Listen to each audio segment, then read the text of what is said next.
ಇತ್ತೀಚಿನ ವರ್ಷಗಳಲ್ಲಿ ತೋಟಗಾರಿಕೆ ಕ್ಷೇತ್ರ ಹೆಚ್ಚುತ್ತಿದೆ. ಇಳುವರಿ ಮತ್ತು ಆದಾಯದ ಸ್ಥಿರತೆ, ಕಡಿಮೆ ಕೆಲಸದೊತ್ತಡ, ಸರ್ಕಾರದ ಪ್ರೋತ್ಸಾಹ, ರಫ್ತು ವಹಿವಾಟಿನ ಅವಕಾಶ ಮುಂತಾದವು ಇದಕ್ಕೆ ಕಾರಣ ಎನ್ನಬಹುದು. ಅದರಲ್ಲೂ ಬಾಳೆ, ಮಾವು, ದ್ರಾಕ್ಷಿ, ದಾಳಿಂಬೆ ಮುಂತಾದ ಬಹುವಾರ್ಷಿಕ ಹಣ್ಣು ತೋಟಗಳು ವಿಸ್ತಾರಗೊಳ್ಳುತ್ತಿವೆ. ಅಂದಹಾಗೆ ಇತ್ತೀಚೆಗೆ ನೀರು ಮತ್ತು ವಿದ್ಯುತ್ತಿನ ಲಭ್ಯತೆ ನೋಡಿ ಬೆಳೆ ಆಯ್ಕೆ ಮಾಡುವ ಪರಿಸ್ಥಿತಿ ಇದೆ. ಹಾಗಾಗಿ ಕಡಿಮೆ ನೀರಿನಲ್ಲಿ ಉತ್ತಮ ಇಳುವರಿ ಲಾಭ ತರುವ ದಾಳಿಂಬೆ ಹೆಚ್ಚಿನ ರೈತರನ್ನು ಆಕರ್ಷಿಸುತ್ತಿದೆ. ನಮ್ಮ ರಾಜ್ಯದಲ್ಲಿ ದಶಕಗಳಿಂದ ಬಾಗಲಕೋಟೆ, ವಿಜಯಪುರ ಮತ್ತು ಕುಷ್ಟಗಿ ಸುತ್ತಮುತ್ತ ಸೀಮಿತವಾಗಿದ್ದ ಇದು ಇದೀಗ ಹಲವು ಜಿಲ್ಲೆಗಳಿಗೆ ವ್ಯಾಪಿಸಿದೆ. ದಾಳಿಂಬೆಯಲ್ಲಿನ ಆದಾಯದ ಆಕರ್ಷಣೆಯಿಂದ ಬೆಂಗಳೂರಿನ ಉದ್ಯೋಗಸ್ಥರಲ್ಲಿ ಅನೇಕರು ತೋಟ ಮಾಡಿದ್ದಾರೆ. ಆದರೆ ಈ ಬೆಳೆಯಲ್ಲೂ ಉತ್ತಮ ಅವಕಾಶದೊಂದಿಗೆ ಹಲವು ಕಷ್ಟ ನಷ್ಟಗಳಿವೆ. ದಾಳಿಂಬೆ ಬೆಳೆಯ ಈ ಎಲ್ಲ ಸಮಗ್ರ ವಿವರಗಳನ್ನು ನಿಮ್ಮ ಮುಂದೆ ತೆರೆದಿಡುವುದು ಶ್ರಮಜೀವಿಯ ಈ ಸಾಕ್ಷ್ಯ ಚಿತ್ರದ ಉದ್ದೇಶ.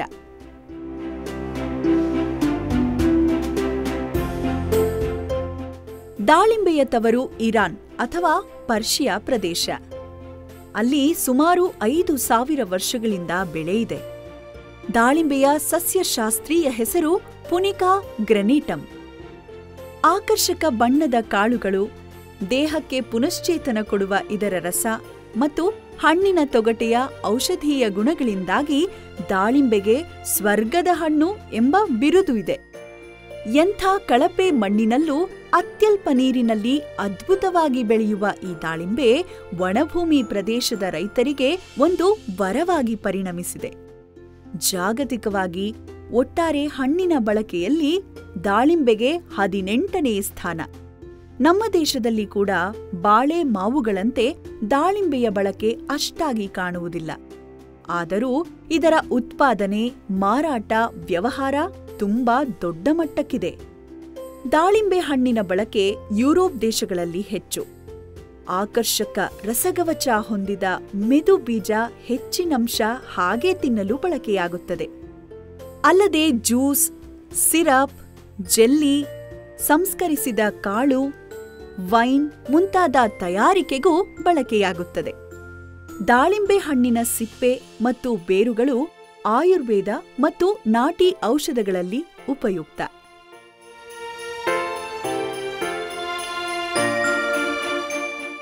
ವಾಣಿಜ್ಯಿಕವಾಗಿ ದಾಳಿಂಬೆಯ ರಫ್ತು ನಮ್ಮ ದೇಶಕ್ಕೆ ಗಣನೀಯ ಪ್ರಮಾಣದ ವಿದೇಶಿ ವಿನಿಮಯ ಗಳಿಸುತ್ತಿದೆ. ದಾಳಿಂಬೆಯ ಜಾಗತಿಕ ಉತ್ಪಾದನೆಯಲ್ಲಿ ಭಾರತಕ್ಕೆ ಮೊದಲ ಮತ್ತು ಇರಾನ್ಗೆ 2ನೇ ಸ್ಥಾನ. ರಫ್ತಿನಲ್ಲಿ ಈ ಸ್ಥಾನ ಅದಲು ಬದಲು. ಇನ್ನುಳಿದಂತೆ China, Afghanistan, Turkey, Spain, Israel, America ಸಂಯುಕ್ತ ಸಂಸ್ಥಾನ ಮುಂತಾದ ದೇಶಗಳಲ್ಲಿ ಗಣನೀಯ ಪ್ರಮಾಣದಲ್ಲಿ ಬೆಳೆ ಇದೆ. ನಮ್ಮ ದೇಶದ ಸುಮಾರು 1,13,000 ಹೆಕ್ಟೇರು ಪ್ರದೇಶದಲ್ಲಿ ದಾಳಿಂಬೆಯ ಬೆಳೆ ಇದ್ದು ಸುಮಾರು 7,50,000 ಟನ್ ಉತ್ಪಾದನೆ ಇದೆ. ಇದು ಜಾಗತಿಕ ಉತ್ಪಾದನೆಯ ಸರಿಸುಮಾರು ಅರ್ಧದಷ್ಟು. ದಾಳಿಂಬೆ ಬೇಸಾಯದಲ್ಲಿ ದೇಶದಲ್ಲಿ ಮಹಾರಾಷ್ಟ್ರ ಪ್ರಥಮ ಹಾಗೂ ಕರ್ನಾಟಕ ದ್ವಿತೀಯ ಸ್ಥಾನದಲ್ಲಿವೆ. ಇನ್ನುಳಿದಂತೆ ರಾಜಸ್ಥಾನ, ಗುಜರಾತ್, ಮಧ್ಯಪ್ರದೇಶ, ಆಂಧ್ರಪ್ರದೇಶ, ತಮಿಳುನಾಡು ಮುಂತಾದ ರಾಜ್ಯಗಳಲ್ಲಿ ಗಣನೀಯ ಪ್ರಮಾಣದಲ್ಲಿ ದಾಳಿಂಬೆ ಬೆಳೆಯಲಾಗುತ್ತಿದೆ. ದೇಶದ ಒಟ್ಟು ದಾಳಿಂಬೆ ಉತ್ಪಾದನೆಯಲ್ಲಿ ಅರ್ಧದಷ್ಟು ಮಹಾರಾಷ್ಟ್ರ ರಾಜ್ಯದಿಂದ ಬರುತ್ತಿದೆ. ನಮ್ಮ ರಾಜ್ಯದಲ್ಲಿ ಬೆಳಗಾವಿ, ವಿಜಯಪುರ, ಬಾಗಲಕೋಟೆ, ಕೊಪ್ಪಳ, ಬಳ್ಳಾರಿ ಮತ್ತು ಚಿತ್ರದುರ್ಗ ಜಿಲ್ಲೆಗಳಲ್ಲಿ ಹೆಚ್ಚಿನ ಬೆಳೆಯಿದೆ. ಇತ್ತೀಚೆಗೆ ತುಮಕೂರು, ಕೋಲಾರ, ಬೆಂಗಳೂರು ಗ್ರಾಮಾಂತರ ಮುಂತಾದ ಜಿಲ್ಲೆಗಳಲ್ಲೂ ದಾಳಿಂಬೆ ಬೆಳೆ ವ್ಯಾಪಿಸುತ್ತಿದೆ.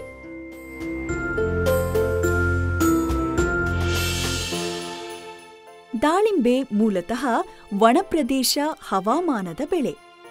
ಉಷ್ಣ ಹಾಗೂ ಸಮಶೀತೋಷ್ಣ ವಲಯದ ಒಣಭೂಮಿಯಲ್ಲಿ ಯಶಸ್ವಿ ಬೆಳೆ ಸಾಧ್ಯ. ಆದಾಗ್ಯೂ ಕುಲು ಮನಾಲಿಯಂಥ ತಂಪು ಪ್ರದೇಶಗಳಲ್ಲಿಯೂ ಬೆಳೆ ಯಶಸ್ವಿಯಾದ ಉದಾಹರಣೆಗಳಿವೆ. ಚೆನ್ನಾಗಿ ನೀರು ಬಸಿಯುವ ಮಧ್ಯಮ ಫಲವತ್ತತೆಯ ಆಳವಾದ ಗೋಡು ಮಣ್ಣು ಉತ್ತಮ. ನೀರು ಬಸಿಯದ ಅಂಟು ಮಣ್ಣು ಬೇಡ.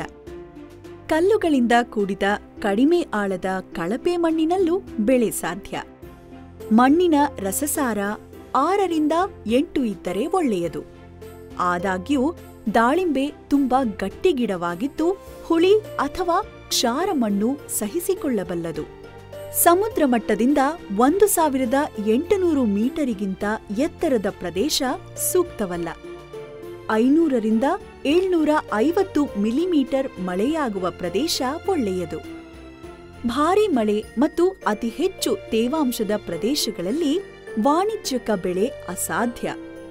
ಅಂಥಲ್ಲಿ ರೋಗ ಕೀಟಗಳು ಹೆಚ್ಚಿ ಇಳುವರಿ ಮತ್ತು ಫಸಲಿನ ಗುಣಮಟ್ಟ ಕಡಿಮೆಯಾಗುತ್ತದೆ. ಜೌಗು ಪ್ರದೇಶ ದಾಳಿಂಬೆಗೆ ಸೂಕ್ತವಲ್ಲ. ನೀರು ಹೆಚ್ಚಾದರೆ ಬೇರು ಕೊಳೆತು ನೆಮಟೋಡ್ ಮತ್ತು ಸೊರಗು ಹಾಗೂ ಕೊಳೆ ರೋಗಗಳ ಶಿಲೀಂಧ್ರಗಳಿಗೆ ತುತ್ತಾಗುತ್ತದೆ. ಹಣ್ಣು ಮಾಗುವಾಗ ಒಣಹವೆ ತುಂಬಾ ಮುಖ್ಯ. ಇದು ಪೂರ್ತಿ ಬಿಸಿಲು ಬೇಡುವ ಸಸ್ಯಜಾತಿ. ಆದಾಗ್ಯೂ ಹಳೆಯ ತೆಂಗಿನ ತೋಟಗಳಲ್ಲಿ ಯಶಸ್ವಿ ಬೆಳೆ ಪಡೆದವರಿದ್ದಾರೆ.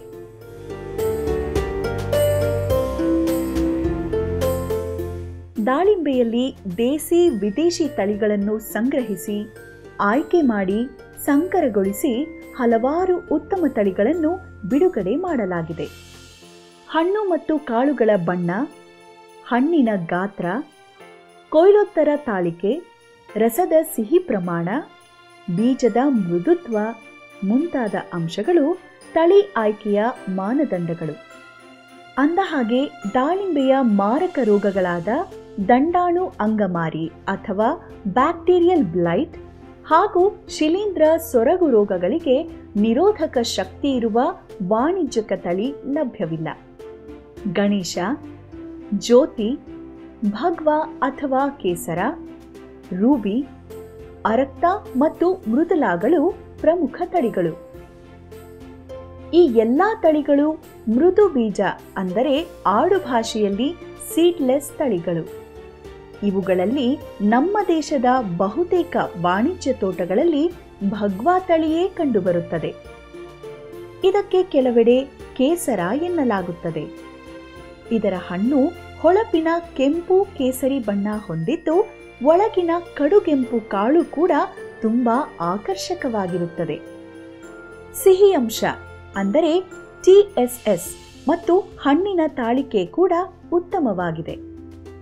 ಭಗ್ವಾ ಮಧ್ಯಮ ಗಾತ್ರದ ಹಣ್ಣಾಗಿದ್ದು ಸ್ವಲ್ಪ ತಡವಾಗಿ ಅಂದರೆ 170 ದಿನಗಳಿಗೆ ಕೊಯ್ಲಿಗೆ ಬರುತ್ತದೆ. ಇಳುವರಿ ಚೆನ್ನಾಗಿದೆ. ಈ ತಳಿಯ ಹಣ್ಣು ಯುರೋಪ್ ಮಾರುಕಟ್ಟೆಯಲ್ಲಿ ತುಂಬ ಜನಪ್ರಿಯ. ಹಣ್ಣು ಮಾಗಿದಾಗ ಏಣುಗಳು ಮಾಯವಾಗಿ ದುಂಡಗಾಗುತ್ತದೆ. ಹಣ್ಣಿನ ದಪ್ಪ ತೊಗಟೆ, ತೂಕ, ಗಾತ್ರ ಮತ್ತು ತಾಳಿಕೆ ರಫ್ತಿಗೆ ಸೂಕ್ತವಾಗಿರುತ್ತದೆ. ಹಾಗಾಗಿ ನಮ್ಮ ದೇಶದ ಬಹುತೇಕ ರೈತರು ಇದೊಂದೇ ತಳಿ ಬೆಳೆಯುತ್ತಿದ್ದಾರೆ.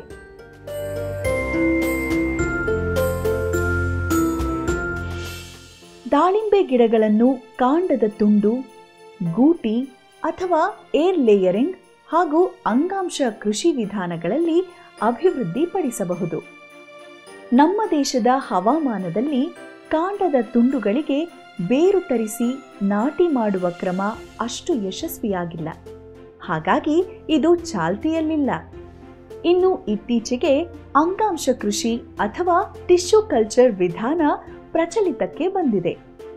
ಇದರಲ್ಲಿ ಲಕ್ಷ ಸಂಖ್ಯೆಯಲ್ಲಿ ಉತ್ತಮ ತಳಿಯ ರೋಗರಹಿತ ಗಿಡಗಳನ್ನು ಉತ್ಪಾದಿಸಲಾಗುತ್ತಿದೆ. ಪ್ರತಿ ಗಿಡಕ್ಕೆ 45 ರೂಪಾಯಿ ಬೆಲೆ ಇದೆ. ಆದರೆ ಇವುಗಳಿಗೆ ಕೂಡ ಅಂಗಮಾರಿ ಮತ್ತು ಸೊರಗು ರೋಗಗಳ ವಿರುದ್ಧ ನಿರೋಧಕ ಶಕ್ತಿ ಇಲ್ಲ. ಹಾಗಾಗಿ ಹೊಲದಲ್ಲಿ ನಾಟಿಯಾದ ಮೇಲೆ ರೋಗ ತಗಲಬಹುದು. ದಾಳಿಂಬೆಯ ಗಿಡ ಅಭಿವೃದ್ಧಿಗೆ ನಮ್ಮಲ್ಲಿನ ಜನಪ್ರಿಯವಿರುವ ವಿಧಾನ ಗೂಟಿ ಕಟ್ಟುವುದು ಅಥವಾ ಏರ್ ಲೇಯರಿಂಗ್. ಈ ಪದ್ಧತಿಯಲ್ಲಿ ಗಿಡದ ಮೇಲೆಯೇ ಕಾಂಡಕ್ಕೆ ಬೇರು ತರಿಸಿ ನಾಟಿ ಮಾಡಲಾಗುತ್ತದೆ. ಗೂಟಿ ಕಟ್ಟಲು ಬೇಕಾದ ತಳಿಯ ಚೆನ್ನಾಗಿ ಹರಡಿ ಬೆಳೆದ 2-3 ವರ್ಷ ಉತ್ತಮ ಬೆಳೆ ನೀಡಿದ ಗಿಡವನ್ನು ಆಯ್ಕೆ ಮಾಡಿಕೊಳ್ಳಿ. ಈ ತೋಟದಲ್ಲಿ ಬ್ಯಾಕ್ಟೀರಿಯಾ, ಅಂಗಮಾರಿ ಮತ್ತು ಶಿಲೀಂಧ್ರ ಸೊರಗು ರೋಗಗಳ ಸೋಂಕು ಇರಬಾರದು. ಗೂಟಿ ಕಟ್ಟಲು ಬಲಿತ ಪೆನ್ಸಿಲ್ ಗಾತ್ರದ ಕಾಂಡ ಆಯ್ದುಕೊಳ್ಳಿ. ಉಪಟೊಂಗೆ ಮತ್ತು ಮುಳ್ಳುಗಳನ್ನು ತೆಗೆಯಿರಿ. ಚಾಕುವಿನಿಂದ ಕಾಂಡದ ಸುತ್ತ ತೊಗಟೆಗೆ 1 ಇಂಚು ಅಂತರದಲ್ಲಿ 2 ಕಚ್ಚು ಹಾಕಿ. ಚಾಕುವಿನಿಂದ ಬಿಡಿಸಿ ತೊಗಟೆಯ ಉಂಗುರ ತೆಗೆದುಹಾಕಿ. ಕಾಂಡದ ಮೇಲಿರುವ ಹಸಿರು ತಿಳಿ ಪದರವನ್ನು ಕೆರೆಸಿ ತೆಗೆಯಿರಿ. ಹೆಚ್ಚು ಬೇರು ಮೂಡಲು ಕಾಂಡಕ್ಕೆ 1000 ppm ಸಾಂದ್ರತೆಯ IPA ಹಾರ್ಮೋನ್ ಬಳಸಬಹುದು. ಕೆಲ ರೈತರು ವಾಣಿಜ್ಯಿಕವಾಗಿ ದೊರೆಯುವ ಹಾರ್ಮೋನು ದ್ರಾವಣವನ್ನು ಬೇರು ಮಾಧ್ಯಮಕ್ಕೆ ಹಾಕುತ್ತಾರೆ.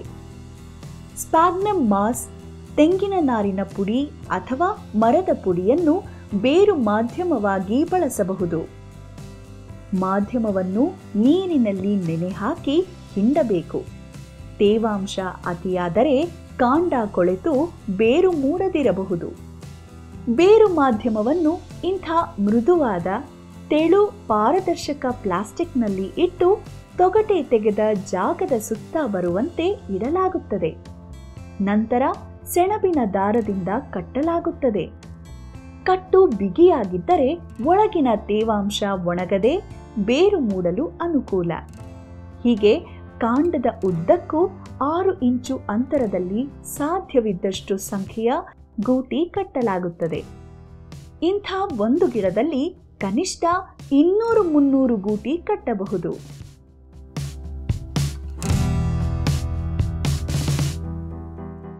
ಮಳೆಗಾಲ ಅಂದರೆ ಜುಲೈನಿಂದ ಅಕ್ಟೋಬರ್ ಅವಧಿ ಗೂಟಿ ಕಟ್ಟಲು ಸೂಕ್ತ ಕಾಲ.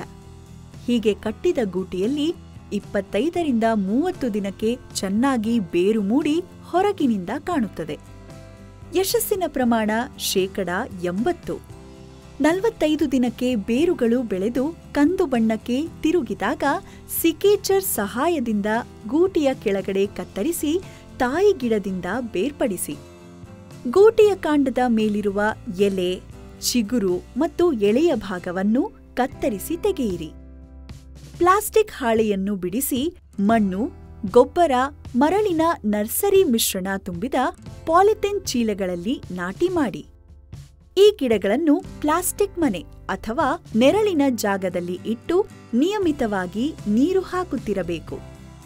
ಗೂಟಿ ಗಿಡಗಳು ಚೆನ್ನಾಗಿ ಚಿಗುರಿದ ಮೇಲೆ 3 ತಿಂಗಳಿಗೆ ನಾಟಿಗೆ ಬಳಸಬಹುದು. ಹೀಗೆ ತಯಾರಿಸಿದ ಗೂಟಿ ಗಿಡಗಳು ವಾಣಿಜ್ಯ ನರ್ಸರಿಗಳಲ್ಲಿ 30 ರೂಪಾಯಿಗಳಿಗೆ ಸಿಗುತ್ತಿವೆ. ದಾಳಿಂಬೆಯ ಪ್ರಮುಖ ರೋಗಗಳು ಗೂಟಿ ಗಿಡಗಳ ಮೂಲಕ ಹೊಸ ತೋಟಕ್ಕೆ ಸುಲಭವಾಗಿ ಪ್ರಸಾರವಾಗುತ್ತವೆ. ಹಾಗಾಗಿ ಗಿಡ ತಯಾರಿಸುವಾಗ ಅಥವಾ ನರ್ಸರಿಯಿಂದ ಖರೀದಿಸುವಾಗ ರೋಗದ ಸೋಂಕು ಮತ್ತು ನೆಮಟೋಡ್ ಸಮಸ್ಯೆ ಇರದಂತೆ ತೀವ್ರ ಕಟ್ಟೆಚ್ಚರ ವಹಿಸಬೇಕು.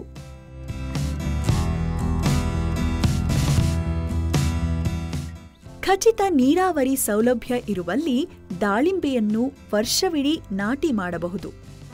ಆದಾಗ್ಯೂ ಜೂನ್-ಜುಲೈ ತಿಂಗಳು ನಾಟಿಗೆ ಸೂಕ್ತ ಕಾಲ. ಹೆಚ್ಚು ಬೆಳೆ ತೆಗೆಯಬೇಕೆಂಬ ಭರದಲ್ಲಿ ಇತ್ತೀಚೆಗೆ ರೈತರು 6-8 ಅಡಿ, 6-6 ಅಡಿ ಹೀಗೆ ವಿವಿಧ ಅಂತರಗಳಲ್ಲಿ ಗಿಡ ನಾಟಿ ಮಾಡುತ್ತಿದ್ದಾರೆ. ಇಲ್ಲಿ ಒಟ್ಟಾರೆ ಹೆಚ್ಚು ಇಳುವರಿ ಪಡೆಯಬಹುದಾದರೂ 2 ವರ್ಷಗಳಲ್ಲಿ ಎಲ್ಲ ಗಿಡಗಳು ಕೂಡಿಕೊಂಡು ಚಪ್ಪರದಂತಾಗಿ ನಿರ್ವಹಣೆ ಕಷ್ಟವಾಗುತ್ತದೆ. ಇಂಥ ತೋಟ ಅಂಗಮಾರಿ ಮತ್ತು ಸೊರಗು ರೋಗಗಳಿಂದ ನಾಶವಾಗುವ ಸಾಧ್ಯತೆ ಹೆಚ್ಚು. ಸಾಲಿನಿಂದ ಸಾಲಿಗೆ 15 ಅಡಿ ಮತ್ತು ಗಿಡದಿಂದ ಗಿಡಕ್ಕೆ 10 ಅಡಿ ಅಥವಾ 12-12 ಅಡಿ ಅಂತರದ ನಾಟಿ ಅಂದರೆ ಎಕರೆಗೆ ಸುಮಾರು 300 ಗಿಡ ಸೂಕ್ತ.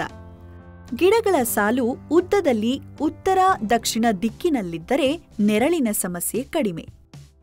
ಗಿಡ ನಾಟಿಗೆ 2 ಘನ ಅಡಿಯ ಗುಂಡಿ ತೋಡಿ 1 ತಿಂಗಳ ಕಾಲ ಬಿಸಿಲಿಗೆ ಒಣಗಲು ಬಿಡಿ.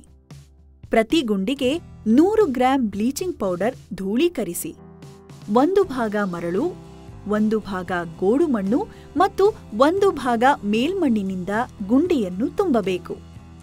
ಜೊತೆಗೆ 10 ಕಿಲೋಗ್ರಾಂ ಸಗಣಿ ಗೊಬ್ಬರ, 1 ಕಿಲೋಗ್ರಾಂ ಎರೆಗೊಬ್ಬರ, 1 ಕಿಲೋಗ್ರಾಂ ಬೇವಿನ ಹಿಂಡಿ, ಅರ್ಧ ಕಿಲೋಗ್ರಾಂ ಸೂಪರ್ ಫಾಸ್ಫೇಟ್ಗಳನ್ನು ಪ್ರತಿ ಗುಂಡಿಗೆ ಹಾಕಬೇಕು. ಇವಲ್ಲದೆ ತಲಾ 25 ಗ್ರಾಂ ಪಿಎಸ್ಬಿ, ಟ್ರೈಕೋಡರ್ಮಾ ಮತ್ತಿತರೆ ರೋಗನಾಶಕ ಜೀವಾಣು ಮಿಶ್ರಣಗಳನ್ನು ಹಾಕಿದರೆ ಒಳ್ಳೆಯದು. ನಂತರ ಗುಂಡಿಯ ಮಧ್ಯೆ ಮೇಲಿಂದ ಮೇಲೆ ಗೂಟಿ ಗಿಡಗಳನ್ನು ನಾಟಿ ಮಾಡಿ. ಆಳ ನಾಟಿ ಬೇಡ. ನಂತರ ಸುತ್ತಲ ಮಣ್ಣನ್ನು ಹದವಾಗಿ ಅದುಮಿ. ನಿಯಮಿತವಾಗಿ ನೀರು ಹಾಕುತ್ತಾ ಗಿಡ ಹೊಂದಿಕೊಂಡು ಬೆಳೆಯಲಾರಂಭಿಸುವ ತನಕ ಹೆಚ್ಚಿನ ಕಾಳಜಿ ವಹಿಸಿ. ಬೆಳೆಯುತ್ತಿರುವ ಗಿಡಕ್ಕೆ ಕಡ್ಡಿಯ ಆಧಾರ ಕೊಟ್ಟರೆ ಒಳ್ಳೆಯದು. ಇತ್ತೀಚೆಗೆ ಕೂಲಿ ಖರ್ಚು ಉಳಿತಾಯ ಮಾಡಲು ಗುಂಡಿ ತೋಡುವ ಪದ್ಧತಿ ಕಡಿಮೆಯಾಗಿದೆ. ಮೊದಲಿಗೆ ಹೊಲವನ್ನು ಆಳವಾಗಿ ಉಳುಮೆ ಮಾಡಲಾಗುತ್ತದೆ. ನಂತರ ಸೂಕ್ತ ಅಂತರದಲ್ಲಿ ಟ್ರ್ಯಾಕ್ಟರ್ ಸಹಾಯದಿಂದ ಹೀಗೆ ಸಾಲು ಬಿಡಲಾಗುತ್ತದೆ. ಈ ಸಾಲುಗಳು 12 ಅಡಿ ಅಂತರದಲ್ಲಿವೆ. ಹನಿ ನೀರಾವರಿ ಅಳವಡಿಸಿಕೊಂಡು 12 ಅಡಿ ಅಂತರದಲ್ಲಿ ಗಿಡ ನಾಟಿ ಮಾಡಲಾಗುತ್ತದೆ. ಹೆಚ್ಚಿನ ರೈತರು ಗಿಡ ನಾಟಿ ಸಮಯದ ಬದಲಿಗೆ ಗಿಡ ಚಿಗುರಲಾರಂಭಿಸಿದ ಮೇಲೆ ಗೊಬ್ಬರ ಕೊಡುತ್ತಾರೆ.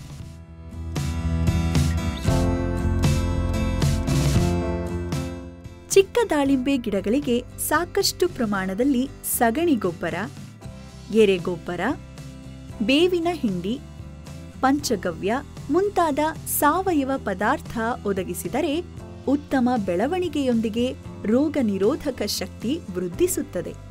ಜೊತೆಗೆ ಸಮತೋಲಿತ ರಾಸಾಯನಿಕ ಗೊಬ್ಬರ ಕೊಡಬೇಕು. ಮೊದಲ ವರ್ಷ 10 ಕಿಲೋಗ್ರಾಂ ಸಗಣಿ ಗೊಬ್ಬರ, 100 ಗ್ರಾಂ ಸಾರಜನಕ, 150 ಗ್ರಾಂ ರಂಜಕ ಮತ್ತು 50 ಗ್ರಾಂ ಪೊಟ್ಯಾಷ್ ಕೊಡಿ. ಎರಡನೇ ವರ್ಷ 20 ಕಿಲೋಗ್ರಾಂ ಸಗಣಿ ಗೊಬ್ಬರ, 200 ಗ್ರಾಂ ಸಾರಜನಕ, ತಲಾ 100 ಗ್ರಾಂ ರಂಜಕ ಮತ್ತು ಪೊಟ್ಯಾಷ್ ಅಗತ್ಯ. ಮುಂದೆ ಫಸಲಿಗೆ ಬಿಡುವುದರಿಂದ ಶಿಫಾರಸು ಮಾಡಿದ ಪೋಷಕಾಂಶಗಳ ಪಟ್ಟಿ ಪಾಲಿಸಬೇಕು. ಲಘು ಪೋಷಕಾಂಶಗಳ ಕೊರತೆ ಕಂಡುಬಂದರೆ ಸೂಕ್ತ ಗೊಬ್ಬರವನ್ನು ಎಲೆಗೆ ಸಿಂಪಡಿಸಬೇಕು. ಗೋಮೂತ್ರ, ಎರೆಜಲ ಮತ್ತು ಪಂಚಗವ್ಯಗಳ ಸಿಂಪಡಣೆ ಉತ್ತಮ ಫಲಿತಾಂಶ ತರಬಲ್ಲದು.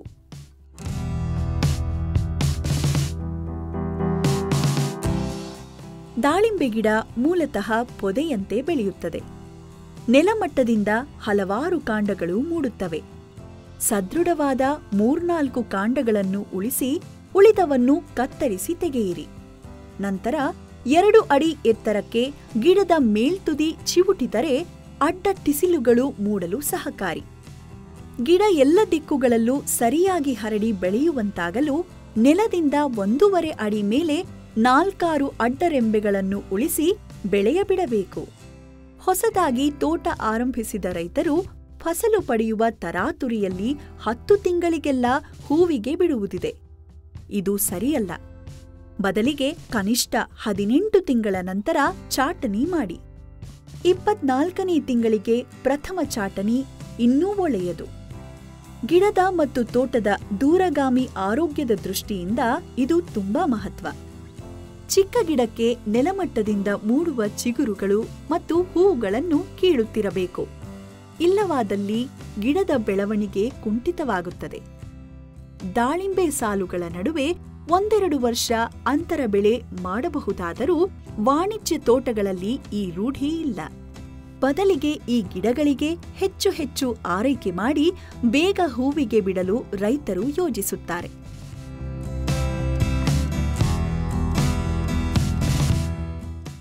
ಉತ್ತರ ಭಾರತದ ಚಳಿ ಪ್ರದೇಶದಲ್ಲಿ ದಾಳಿಂಬೆ ವರ್ಷಕ್ಕೊಮ್ಮೆ ವಸಂತ ಋತುವಿನಲ್ಲಿ ಹೂ ಬಿಡುತ್ತದೆ.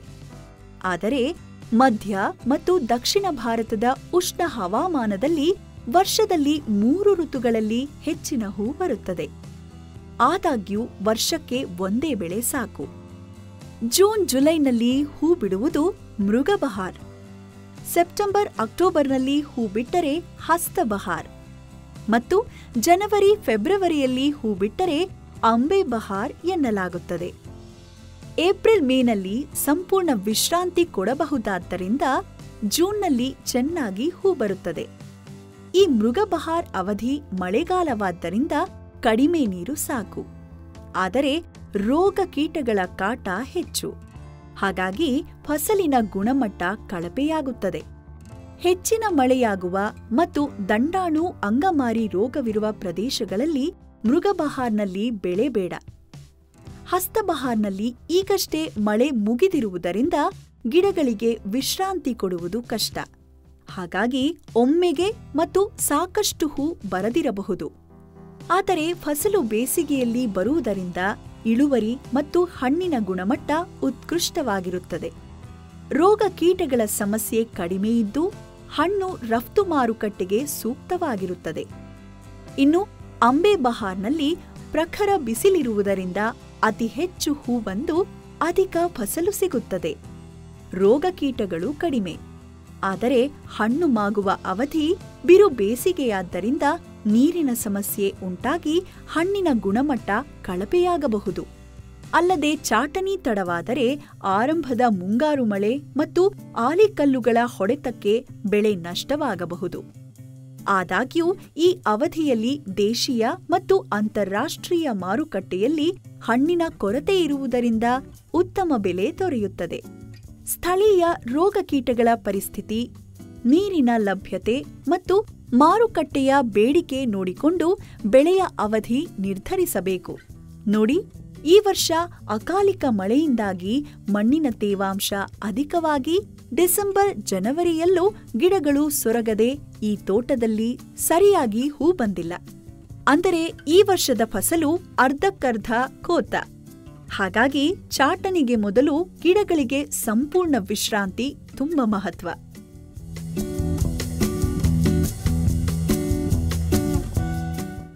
ದಾಳಿಂಬೆಯಲ್ಲಿ ಒಮ್ಮೆಗೆ ಹೆಚ್ಚು ಹೂ ಬಂದು ಉತ್ತಮ ಗುಣಮಟ್ಟದ ಫಸಲು ಬರಲು ಗಿಡಗಳಿಗೆ ಪ್ರತಿ ವರ್ಷ ಚಾಟನಿ ಅಗತ್ಯ. ಇಲ್ಲವಾದಲ್ಲಿ ಫಸಲು ಕಡಿಮೆ ಮತ್ತು ರೋಗ ಕೀಟಗಳ ಸಮಸ್ಯೆ ಹೆಚ್ಚು. ಅಕ್ಕಪಕ್ಕದ ಗಿಡಗಳ ಟೊಂಗೆಗಳು ಸೇರಿ ಹೋದರೆ ರೋಗ ಬಹುಬೇಗ ಪ್ರಸಾರವಾಗುತ್ತದೆ. ಟೊಂಗೆ ಉಪಟೊಂಗೆಗಳು ಹಿತಮಿತ ಸಂಖ್ಯೆಯಲ್ಲಿದ್ದರೆ ಒಳವರ್ತುಲದ ಕಾಂಡಗಳಿಗೆ ಗಾಳಿ ಬೆಳಕು ಲಭ್ಯವಾಗಿ ಆರೋಗ್ಯದಿಂದಿರುತ್ತವೆ. ನಿರ್ವಹಣೆ ಸುಲಭವಾಗುತ್ತದೆ. ದಾಳಿಂಬೆಯಲ್ಲಿ ಟೊಂಗೆಯ ತುದಿ ಮತ್ತು ಎಲೆಯ ಕಂಕುಳಲ್ಲಿ ಹೂಗಳು ಮೂಡುತ್ತವೆ.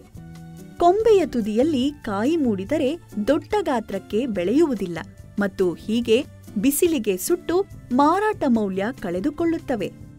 ಗಿಡದ ಒಳಭಾಗದಲ್ಲಿ ಬಿಟ್ಟ ಕಾಯಿಗೆ ರೆಂಬೆ ಮತ್ತು ಎಲೆಗಳ ನೆರಳಿರುವುದರಿಂದ ಇಂಥ ಉತ್ತಮ ಗುಣಮಟ್ಟದ ಹಣ್ಣು ಸಿಗುತ್ತದೆ.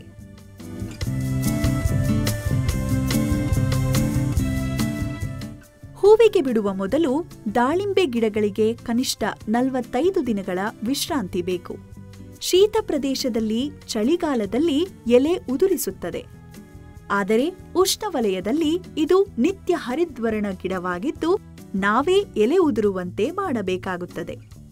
ಮಳೆಗಾಲದಲ್ಲಿ ವಿಶ್ರಾಂತಿ ಕೊಡಲು ಇಥೆರೆಲ್ 1000 ppm ಅಂದರೆ ಪ್ರತಿ ಲೀಟರು ನೀರಿಗೆ 2.5 ಮಿಲಿ ಪ್ರಮಾಣದಲ್ಲಿ 15-20 ದಿನ ಮೊದಲು ಸಿಂಪಡಿಸಿ.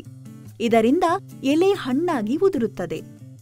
ಕಪ್ಪು ಮಣ್ಣಿನಲ್ಲಿ ಬೇಗ ವಿಶ್ರಾಂತಿಗೆ ಹೋಗುವುದಿಲ್ಲ. ಅಂಥಲ್ಲಿ ಪ್ರತಿ ಲೀಟರು ನೀರಿಗೆ 5 ಮಿಲಿ ಇಥೆರೆಲ್ ಬಳಸಿ. ವಿಶ್ರಾಂತಿಯ ಅವಧಿಯಲ್ಲಿ ನೀರು ಗೊಬ್ಬರ ನೀಡದೆ ಒಣಬಿಡಬೇಕು. ಇದರಿಂದ ಗಿಡ ಬಾಡಿದಂತಾಗಿ ಎಲೆ ಉದುರಿಸುತ್ತದೆ.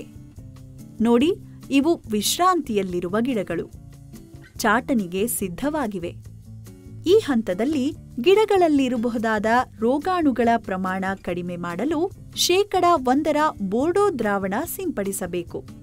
ಚಾಟನಿ ತುಂಬಾ ಮಹತ್ವದ ಕೆಲಸ. ಇದಕ್ಕೆ ನುರಿತ ಕೆಲಸಗಾರರು ಬೇಕು. ಮೊದಲಿಗೆ ತೀರಾ ಒತ್ತೊತ್ತಾಗಿ ಉದ್ದವಾಗಿ ಬೆಳೆದ ರೆಂಬೆ, ರೋಗಪೀಡಿತ, ಒಣಗಿದ ಮತ್ತು ಸಣಕಲು ಕೊಂಬೆಗಳನ್ನು ಕತ್ತರಿಸಿ. ಇವು ನೀರಕೊಂಬೆ ಅಥವಾ ವಾಟರ್ ಶೂಟ್ಗಳು. ಹೂ ಬಿಡದೆ ಸುಮ್ಮನೆ ಎತ್ತರಕ್ಕೆ ಬೆಳೆಯುತ್ತವೆ. ಇವುಗಳನ್ನು ಬುಡದಲ್ಲೇ ಕತ್ತರಿಸಿ ಹಾಕಿ. ಚೆನ್ನಾಗಿ ಬೆಳೆದ ಸದೃಢ ರೆಂಬೆಗಳು ದೊಡ್ಡ ಗಾತ್ರದ ಉತ್ತಮ ಗುಣಮಟ್ಟದ ಹಣ್ಣು ಕೊಡುತ್ತವೆ. ಇವುಗಳನ್ನು ಒಂದಡಿ ಉಳಿಸಿ ತುದಿ ಕತ್ತರಿಸಿದರೆ ಹಿಂದಿನ ಎಲೆ ಕಂಕುಳಲ್ಲಿ ಚೆನ್ನಾಗಿ ಹೂ ಬರುತ್ತದೆ.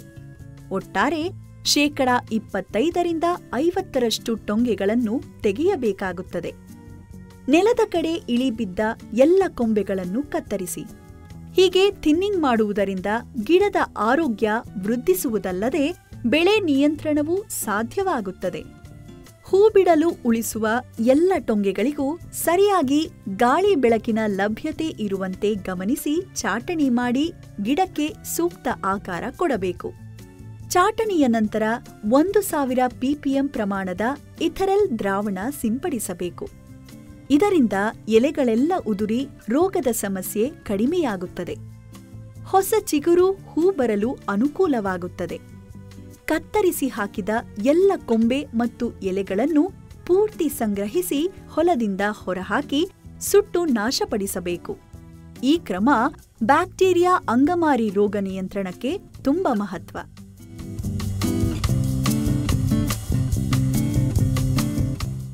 ಚಾಟಣಿಯ ನಂತರ ನೀರು ಗೊಬ್ಬರ ನೀಡಬೇಕು. 1 ತಿಂಗಳಲ್ಲಿ ಗಿಡ ಚಿಗುರಿ ಹೂ ಬರುತ್ತದೆ. ಚಿಗುರು ಅಧಿಕವಾಗಿ ಹೂವಿನ ಪ್ರಮಾಣ ಕಡಿಮೆ ಎನಿಸಿದರೆ ಲಿಹೋಸಿನ್ 1000 ppm ಅಥವಾ ಮ್ಯಾಲಿಕ್ ಹೈಡ್ರಸೈಡ್ 500 ppm ಪ್ರಮಾಣದಲ್ಲಿ ಸಿಂಪಡಿಸಬೇಕು. ಇದರಿಂದ ಗಿಡದ ಬೆಳವಣಿಗೆ ಕುಂಠಿತವಾಗಿ ಹೆಚ್ಚು ಹೂ ಬರುತ್ತದೆ. ಗಿಡದ ತುಂಬೆಲ್ಲ ಹೂ ಬಂದರೂ ಅದರಲ್ಲಿ ಗಂಡು ಮತ್ತು ಮಧ್ಯವರ್ತಿ ಹೂಗಳು ಉದುರಿ ಬಿದ್ದು ಇಂಥ ದ್ವಿಲಿಂಗಿ ಹೂಗಳು ಮಾತ್ರ ಕಾಯಿ ಕಚ್ಚುತ್ತವೆ. ಗಿಡದಲ್ಲಿ ಕಾಯಿಗಳ ಸಂಖ್ಯೆ ಅತಿಯಾದರೆ ಫಸಲಿನ ಗುಣಮಟ್ಟ ಕಳಪೆಯಾಗುತ್ತದೆ. ಗಿಡ ಸೊರಗಿ ಹೋಗಿ ರೋಗ ಕೀಟಗಳಿಗೆ ತುತ್ತಾಗಬಹುದು. ಹಾಗಾಗಿ ಬೆಳೆ ನಿಯಂತ್ರಣ ಕೈಗೊಳ್ಳಬೇಕು. 2-3 ವರ್ಷದ ಆರೋಗ್ಯವಂತ ಗಿಡಗಳಲ್ಲಿ 50-70 ಕಾಯಿಗಳನ್ನು ಬೆಳೆಯಲು ಬಿಟ್ಟು ಉಳಿದ ಹೂಕಾಯಿಗಳನ್ನು ಕಿತ್ತು ಹಾಕುತ್ತಿರಬೇಕು. 3-4 ವರ್ಷದ ದೊಡ್ಡ ಗಿಡದಲ್ಲಿ 100-120 ಕಾಯಿ ಸಾಕು. ಹೀಗೆ ಗಿಡ ದೊಡ್ಡದಾದಂತೆ ಕಾಯಿಗಳ ಸಂಖ್ಯೆ ಹೆಚ್ಚಿಸುತ್ತಾ ಬರಬೇಕು. ಗಿಡದ ಫಸಲು ಪೋಷಣೆಯ ಶಕ್ತಿ ಮೀರಿ ಕಾಯಿ ಉಳಿಸಿದರೆ ಕಾಯಿಗಳು ಚಿಕ್ಕದಾಗಿ ರಫ್ತಿಗೆ ತಿರಸ್ಕೃತವಾಗುತ್ತವೆ. ಇವು ಸ್ಥಳೀಯ ಮಾರುಕಟ್ಟೆಯಲ್ಲಿ ಅತಿ ಕಡಿಮೆ ಬೆಲೆಗೆ ಮಾರಾಟವಾಗುತ್ತವೆ. ಹಾಗಾಗಿ ಗಿಡದ ತುಂಬೆಲ್ಲ ಹೂ ಮೂಡಿದರೂ ಅಗತ್ಯವಿದ್ದಷ್ಟನ್ನು ಮಾತ್ರ ಉಳಿಸಿ. ಕೆಲವೊಮ್ಮೆ ಹೂ ಮತ್ತು ಚಿಕ್ಕ ಕಾಯಿಗಳು ಉದುರುವ ಸಮಸ್ಯೆ ಕಂಡುಬರುತ್ತದೆ. ಭೂಮಿಯ ತೇವಾಂಶ ಮತ್ತು ಸಾರಜನಕ ಅತಿಯಾದರೆ ಅಥವಾ ಇವೆರಡರ ಕೊರತೆಯಾದರೆ ಈ ಸಮಸ್ಯೆ ಕಾಣಬಹುದು. ಅಲ್ಲದೆ ಗಿಡಗಳಿಗೆ ಸರಿಯಾಗಿ ವಿಶ್ರಾಂತಿ ಕೊಡದಿದ್ದರೆ ಅಥವಾ ಹಿಂದಿನ ಋತುವಿನಲ್ಲಿ ಹಣ್ಣಿನ ಕೊಯ್ಲು ತುಂಬಾ ತಡವಾದರೆ ರಂಜಕ, ಕ್ಯಾಲ್ಸಿಯಂ ಮತ್ತು ಬೋರಾನುಗಳ ಕೊರತೆ ಉಂಟಾಗಿ ಅಥವಾ ರೋಗ ಕೀಟಗಳು ಹೆಚ್ಚಾಗಿ ಹೂವುಗಳು ಉದುರುತ್ತವೆ. ಇದರ ನಿಯಂತ್ರಣಕ್ಕೆ 100 ppm NaA ದ್ರಾವಣ ಸಿಂಪಡಿಸಬೇಕು.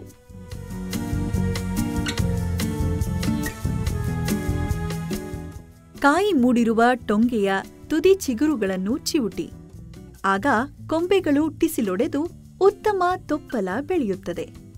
ಇದು ಬೆಳೆಯುತ್ತಿರುವ ಕಾಯಿಗಳಿಗೆ ಬಿಸಿಲಿನಿಂದ ರಕ್ಷಣೆ ಒದಗಿಸುತ್ತದೆ.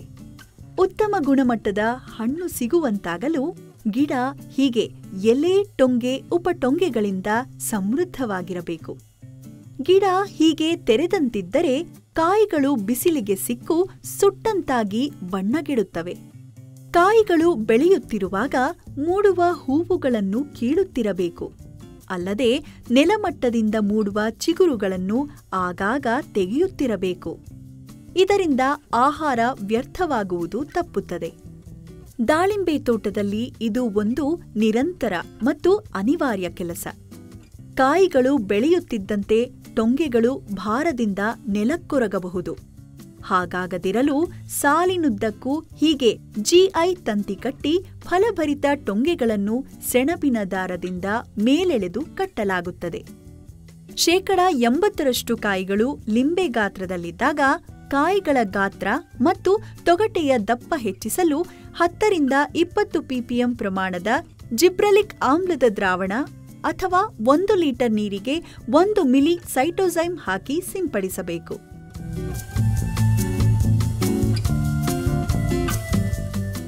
ಇದೀಗ ಫಸಲಿಗೆ ಬಂದ ದಾಳಿಂಬೆ ಗಿಡಗಳಿಗೆ ಒದಗಿಸಬೇಕಾದ ಪೋಷಕಾಂಶಗಳ ವಿವರ ನೋಡೋಣ. ಸಾವಯವ ಗೊಬ್ಬರಗಳನ್ನು ಹೆಚ್ಚು ಕೊಟ್ಟಷ್ಟು ಒಳ್ಳೆಯದು. ಚಾಟನಿಯ ನಂತರ ಗಿಡದ ಸುತ್ತ ಅಗತೆ ಮಾಡಿ ಗಿಡದಿಂದ 1.5 ಅಡಿ ದೂರದ ವರ್ತುಲದಲ್ಲಿ ಮೂಲ ಗೊಬ್ಬರಗಳನ್ನು ಕೊಡಬೇಕು. ಅವುಗಳೆಂದರೆ ಪ್ರತಿ ಗಿಡಕ್ಕೆ ಸಗಣಿ ಗೊಬ್ಬರ 30 ಕಿಲೋಗ್ರಾಂ, ಬೇವಿನ ಹಿಂಡಿ 1 ಕಿಲೋಗ್ರಾಂ, ಹರಳು ಹಿಂಡಿ 500 ಗ್ರಾಂ, ಎರೆಗೊಬ್ಬರ 2 kilogram, super phosphate 1 kilogram, DAP 500 gram, magnesium sulphate 200 gram, borax 20 gram ಹಾಗೂ ಫೋರೇಟ್ 25 ಗ್ರಾಂ. 1 ತಿಂಗಳು ಅಂದರೆ ಹೂ ಬಿಡುವ ಸಮಯದಲ್ಲಿ ಅಮೋನಿಯಂ ಸಲ್ಫೇಟ್ 250 ಗ್ರಾಂ ಮತ್ತು 19-19-19 ಸಂಯುಕ್ತ ಗೊಬ್ಬರ 750 ಗ್ರಾಂ ಒದಗಿಸಬೇಕು. ನಂತರ ಕಾಯಿಗಳು ನಿಂಬೆಯ ಗಾತ್ರದಲ್ಲಿದ್ದಾಗ ಪ್ರತಿ ಗಿಡಕ್ಕೆ ammonium sulphate 250 gram, DAP 250 gram ಮತ್ತು ಪೊಟ್ಯಾಷ್ 250 ಗ್ರಾಂ ಕೊಡಬೇಕು. ಕೊನೆಯ ಕಂತಾಗಿ ಹೂ ಬಿಟ್ಟ 3 ತಿಂಗಳ ನಂತರ ಡಿಎಪಿ 500 ಗ್ರಾಂ ಹಾಗೂ ಪೊಟ್ಯಾಷ್ 500 ಗ್ರಾಂ ಹಾಕಬೇಕು. ಇವಿಷ್ಟು ರಸಗೊಬ್ಬರಗಳನ್ನು ಘನರೂಪದಲ್ಲಿ ಕೊಡುವ ವಿವರಗಳು. ಗೊಬ್ಬರ ಹಾಕಿ ಮಣ್ಣು ಮುಚ್ಚಿ ಹದವರಿತು ನೀರಾವರಿ ಕೈಗೊಳ್ಳಬೇಕು.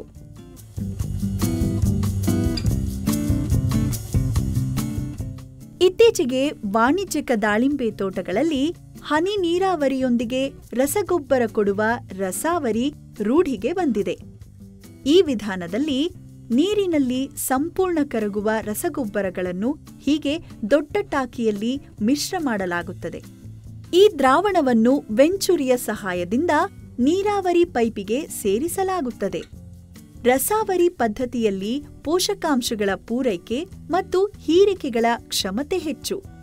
ಹಾಗಾಗಿ ಒಟ್ಟಾರೆ ಗೊಬ್ಬರದ ಬಳಕೆಯ ಪ್ರಮಾಣ ಕಡಿಮೆ.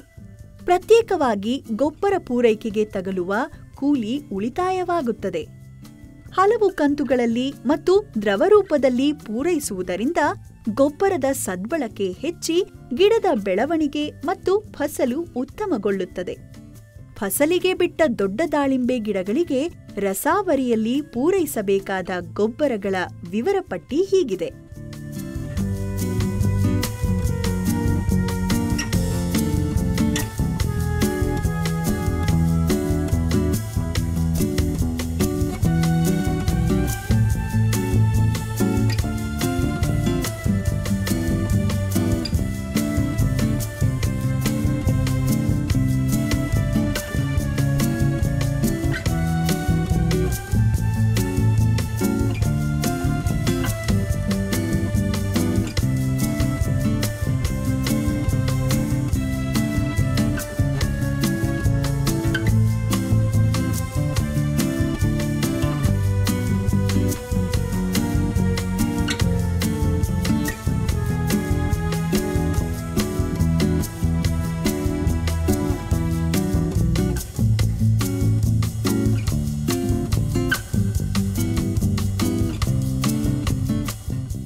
ಅಂದಹಾಗೆ ಎಷ್ಟೊಂದು ರಾಸಾಯನಿಕಗಳ ಬಳಕೆಯಲ್ಲವೇ? ಗಿಡ, ಭೂಮಿ ಮತ್ತು ಗ್ರಾಹಕರ ಆರೋಗ್ಯದ ದೃಷ್ಟಿಯಿಂದ ಬಹುಕಾಲ ಇದು ಸೂಕ್ತವಲ್ಲ. ಈಗಾಗಲೇ ಈ ದಾಳಿಂಬೆ ಗಿಡಗಳ ನಿರೋಧಕ ಶಕ್ತಿ ಕುಗ್ಗಿ ಹಲವಾರು ರೋಗಕೀಟಗಳು ವ್ಯಾಪಕವಾಗಿವೆ. ಮತ್ತೆ ಅವುಗಳ ನಿಯಂತ್ರಣಕ್ಕೆ ಇನ್ನಷ್ಟು ರಾಸಾಯನಿಕ ಬಳಸಲಾಗುತ್ತಿದೆ. ಭಾರತದಿಂದ ರಫ್ತಾಗುವ ಹಣ್ಣು ತರಕಾರಿಗಳಲ್ಲಿ ರಾಸಾಯನಿಕದಂಶ ಮತ್ತು ರೋಗಾಣುಗಳು ಪತ್ತೆಯಾಗಿ ಯುರೋಪ್ ದೇಶಗಳು ಆಗಾಗ ಆಮದು ನಿಷೇಧಿಸಿ ಬಿಸಿ ಮುಟ್ಟಿಸುತ್ತಿವೆ. ಇದು ನಮಗೆ ಎಚ್ಚರಿಕೆಯ ಘಂಟೆಯಾಗಬೇಕಾಗಿದೆ. ಇನ್ನಾದರೂ ಸಾಧ್ಯವಾದಷ್ಟು ಸಾವಯವದೆಡೆಗೆ ನಡೆಯಬೇಕಿದೆ. ಸತ್ವಯುತ ಜೈವಿಕ ಗೊಬ್ಬರಗಳು, ಪಂಚಗವ್ಯ, ಗಂಜಲ, ಎರೆಗೊಬ್ಬರ, ಎರೆಜಲ ಮುಂತಾದವು ವ್ಯಾಪಕವಾಗಿ ಬಳಕೆಗೆ ಬರಬೇಕು. ಸಾವಯವದಲ್ಲಿ ಬೆಳೆ ಸಾಧ್ಯವಾದರೆ ಹೆಚ್ಚಿನ ದರವೂ ದೊರೆತು ರಫ್ತು ನಿರಾತಂಕವಾಗುತ್ತದೆ. ಈ ತೋಟದಲ್ಲಿ 10-20 ದನಗಳನ್ನು ಸಾಕಿ ಈ ಹೊಂಡದಲ್ಲಿ ಕೊಟ್ಟಿಗೆ ತೊಳೆದ ನೀರು, ಗಂಜಲಗಳನ್ನು ಸಂಗ್ರಹಿಸುತ್ತಾರೆ. ಇದನ್ನು ಸ್ಲರಿ ಪಂಪ್ ಮೂಲಕ ಎತ್ತಿ ಈ ಮರಳು ಸೋಸಕದಲ್ಲಿ ಸೋಸಿ ನೀರಾವರಿ ಕೊಳವೆಗೆ ಹರಿಸುತ್ತಾರೆ. ಅಷ್ಟರ ಮಟ್ಟಿಗೆ ಸಾವಯವ ದ್ರವ ಗೊಬ್ಬರ ದಾಳಿಂಬೆ ಗಿಡಗಳಿಗೆ ಸಿಗುತ್ತಿದೆ. ಇನ್ನು ಸಗಣಿ ಮತ್ತು ಸಾವಯವ ಕಚ್ಚಾ ವಸ್ತುಗಳನ್ನು ಸಂಗ್ರಹಿಸಿ ಈ ರೆಕ್ಸಿನ್ ತೊಟ್ಟಿಗಳಲ್ಲಿ ದೊಡ್ಡ ಪ್ರಮಾಣದಲ್ಲಿ ಎರೆಗೊಬ್ಬರ ತಯಾರಿಸುತ್ತಾರೆ. ಇದು ಕೂಡ ದಾಳಿಂಬೆ ಗಿಡಗಳಿಗೆ ಪೂರೈಕೆಯಾಗುತ್ತದೆ. ಈ ಸಾವಯವ ಕ್ರಮಗಳು ಬ್ಯಾಕ್ಟೀರಿಯಾ ರೋಗವನ್ನು ಹತೋಟಿಯಲ್ಲಿಡಲು ಸಹಕಾರಿಯಾಗಿದೆ ಎಂಬುದು ಇವರ ಅನುಭವ.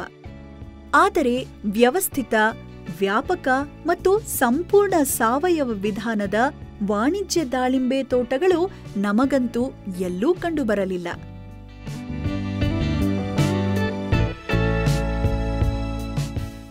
ದಾಳಿಂಬೆ ಬರಗಾಲ ಸಹಿಸಿ ಅತಿ ಕಡಿಮೆ ನೀರಿನಲ್ಲಿ ಬೆಳೆಯುವ ಸಸ್ಯ ಜಾತಿ. ಆದರೆ ವಾಣಿಜ್ಯಿಕ ಉತ್ಪಾದನೆ ಪಡೆಯಲು ಖಚಿತ ನೀರಾವರಿ ಅಗತ್ಯ. ಉಳಿದ ಬೆಳೆಗಳಂತೆ ದಾಳಿಂಬೆಯಲ್ಲೂ ಹನಿ ನೀರಾವರಿ ಜನಪ್ರಿಯ. ನೀರು ಉಳಿತಾಯಕ್ಕೆ, ಏಕರೂಪದ ತೇವಾಂಶ ಕಾಪಾಡಲು, ರೋಗ ಪ್ರಸಾರ ತಡೆಯಲು ಮತ್ತು ನೀರಿನ ಮೂಲಕ ರಸಗೊಬ್ಬರ ಕೊಡಲು ಈ ವಿಧಾನ ಉಪಯುಕ್ತ. ಮಣ್ಣಿನ ವಿಧ, ವಾತಾವರಣ, ಫಸಲಿನ ಹಂತ, ಗಿಡದ ಗಾತ್ರ ಮುಂತಾದ ಅಂಶಗಳು ನೀರಿನ ಅಗತ್ಯತೆ ನಿರ್ಧರಿಸುತ್ತವೆ. ಫಸಲು ನೀಡುತ್ತಿರುವ ದೊಡ್ಡ ಗಿಡವೊಂದಕ್ಕೆ ಏಪ್ರಿಲ್-ಮೇನಲ್ಲಿ ದಿನಕ್ಕೆ 50 ಲೀಟರು ಮತ್ತು ಉಳಿದ ತಿಂಗಳಲ್ಲಿ ಸುಮಾರು 20-25 ಲೀಟರು ನೀರು ಬೇಕಾಗುತ್ತದೆ. ಬೇಸಿಗೆಯಲ್ಲಿ ಫಸಲು ಮಾಗುತ್ತಿರುವ ಹಂತದಲ್ಲಿ ಭೂಮಿಯ ತೇವಾಂಶ ಒಂದೇ ರೀತಿಯಲ್ಲಿರುವಂತೆ ನೀರಾವರಿ ನಿರ್ವಹಿಸಬೇಕು. ಮಣ್ಣಿನ ತೇವಾಂಶದಲ್ಲಿ ಭಾರೀ ಏರುಪೇರಾದರೆ ಹಣ್ಣು ಸೀಳುವ ಸಮಸ್ಯೆ ಉಲ್ಬಣಿಸಿ ಹೆಚ್ಚಿನ ನಷ್ಟ ಸಂಭವಿಸಬಹುದು. ಹನಿ ನೀರಾವರಿ ಅಳವಡಿಸಿದಾಗ ಎಲ್ಲ ಗಿಡಗಳಿಗೆ ಸಮನಾಗಿ ನೀರು ಬೀಳುವಂತೆ ಜಾಗ್ರತೆ ವಹಿಸಿ ಯೋಜಿಸಿ. ಕಳೆ ನಿಯಂತ್ರಣಕ್ಕೆ ಅಗತ್ಯ ವಿಧಾನ ಒಳ್ಳೆಯದು. ಗಿಡಗಳು ಚಿಕ್ಕದಿದ್ದಾಗ ಸಾಲುಗಳ ನಡುವೆ ಅಂತರ ಬೇಸಾಯ ಮಾಡಬಹುದು. ನಂತರ ಕೈಯಿಂದ ಕಳೆ ತೆಗೆದರೆ ಒಳ್ಳೆಯದು. ಕಳೆನಾಶಕ ಮತ್ತೆ ರಾಸಾಯನಿಕವಾದ್ದರಿಂದ ಆದಷ್ಟು ಕಡಿಮೆ ಮಾಡಿ. ಕಳೆಗಳು ಆಹಾರ ಹೀರುವುದರೊಂದಿಗೆ ಹಲವು ರೋಗಕೀಟಗಳಿಗೆ ಆಶ್ರಯ ನೀಡುತ್ತವೆ. ಹಾಗಾಗಿ ಸಕಾಲದಲ್ಲಿ ಸೂಕ್ತ ರೀತಿಯಲ್ಲಿ ಕಳೆ ನಿಯಂತ್ರಣ ತುಂಬಾ ಮಹತ್ವ.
ಇದೀಗ ದಾಳಿಂಬೆಗೆ ಬಾಧಿಸುವ ಪ್ರಮುಖ ಕೀಟಗಳನ್ನು ನೋಡೋಣ. ಇದು ರಸಹೀರುವ ಥ್ರಿಪ್ಸ್ ನುಸಿಯ ಬಾಧೆಗೊಳಗಾದ ಕಾಯಿ. ಹೂ ಮತ್ತು ಎಳೆಯ ಕಾಯಿ ಹಂತದಲ್ಲೇ ರಸ ಹೀರುವುದರಿಂದ ಹೀಗೆ ಗೆರೆ ಉಂಟಾಗಿ ಹಣ್ಣಿನ ಮೇಲೂ ಉಳಿದು ಅಂದಗೆಡಿಸುತ್ತದೆ. ಇಂಥ ಹಣ್ಣು ರಫ್ತಿಗೆ ತಿರಸ್ಕೃತವಾಗುತ್ತದೆ. ಥ್ರಿಪ್ಸ್ ರಸ ಹೀರಿದ ಎಲೆ ಮತ್ತು ಎಲೆಯ ಕಾಂಡ ಹೀಗೆ ಮುದುಡಿ ಗಿಡದ ಬೆಳವಣಿಗೆ, ತನ್ಮೂಲಕ ಇಳುವರಿ ಕುಂಠಿತವಾಗುತ್ತದೆ. ಹೂವುಗಳು ಉದುರಬಹುದು. ಇದರ ನಿಯಂತ್ರಣಕ್ಕೆ ಹೂ ಬಿಡುವ ಮೊದಲು ಅಂತರ್ವ್ಯಾಪಿ ಕೀಟನಾಶಕ ಡೈಮಿಥೋಯೇಟ್ ಅನ್ನು 1 ಲೀಟರ್ ನೀರಿಗೆ 2 ಮಿಲಿ ಪ್ರಮಾಣದಲ್ಲಿ ಹಾಕಿ ಸಿಂಪಡಿಸಿ. ಥ್ರಿಪ್ಸ್ ಬಾಧೆ ಅತಿ ಇದ್ದಲ್ಲಿ ಹೂ ಬಿಟ್ಟಾಗ ಒಮ್ಮೆ ಮತ್ತು ಕಾಯಿ ಕಚ್ಚಿದ ನಂತರ ಮತ್ತೊಮ್ಮೆ 1 ಲೀಟರ್ ನೀರಿಗೆ 1 ಮಿಲಿ ಮೊನೊಕ್ರೊಟೋಫಾಸ್ ಅಥವಾ 4 ಗ್ರಾಂ ಕಾರ್ಬರಿಲ್ ಹಾಕಿ ಸಿಂಪಡಿಸಬೇಕು. ಗಿಡದ ಬುಡದಲ್ಲಿ ಕಳೆಗಳಿಲ್ಲದಂತೆ ನೋಡಿಕೊಳ್ಳಿ.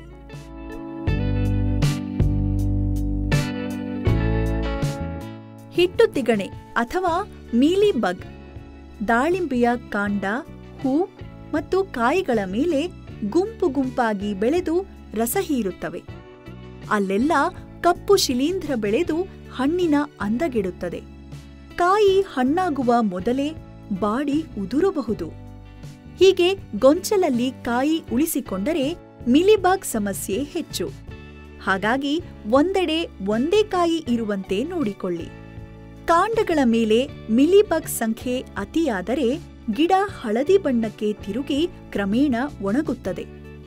ಇದರ ನಿಯಂತ್ರಣಕ್ಕೆ ಬಾಧಿತ ಎಲೆಕಾಯಿಗಳನ್ನು ಕಿತ್ತು ನಾಶಪಡಿಸಿ. ಗಿಡದ ಬುಡದ ಮೇಲ್ಮಣ್ಣನ್ನು ಆಗಾಗ ಸಡಿಲಗೊಳಿಸಿ.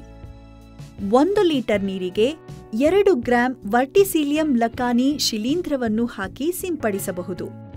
ಸಮಸ್ಯೆ ಅತಿಯಾಗಿದ್ದರೆ 1 ಲೀಟರ್ ನೀರಿಗೆ 2 ಮಿಲಿ ಡೈಕ್ಲೋರೋವಾಸ್ ಅಥವಾ 1 ಗ್ರಾಂ ಅಸಿಫೇಟ್ ಮತ್ತು 5 ಗ್ರಾಂ ಮೀನಿನ ಎಣ್ಣೆ ಸಾಬೂನು ಬೆರೆಸಿ ಸಿಂಪಡಿಸಿ.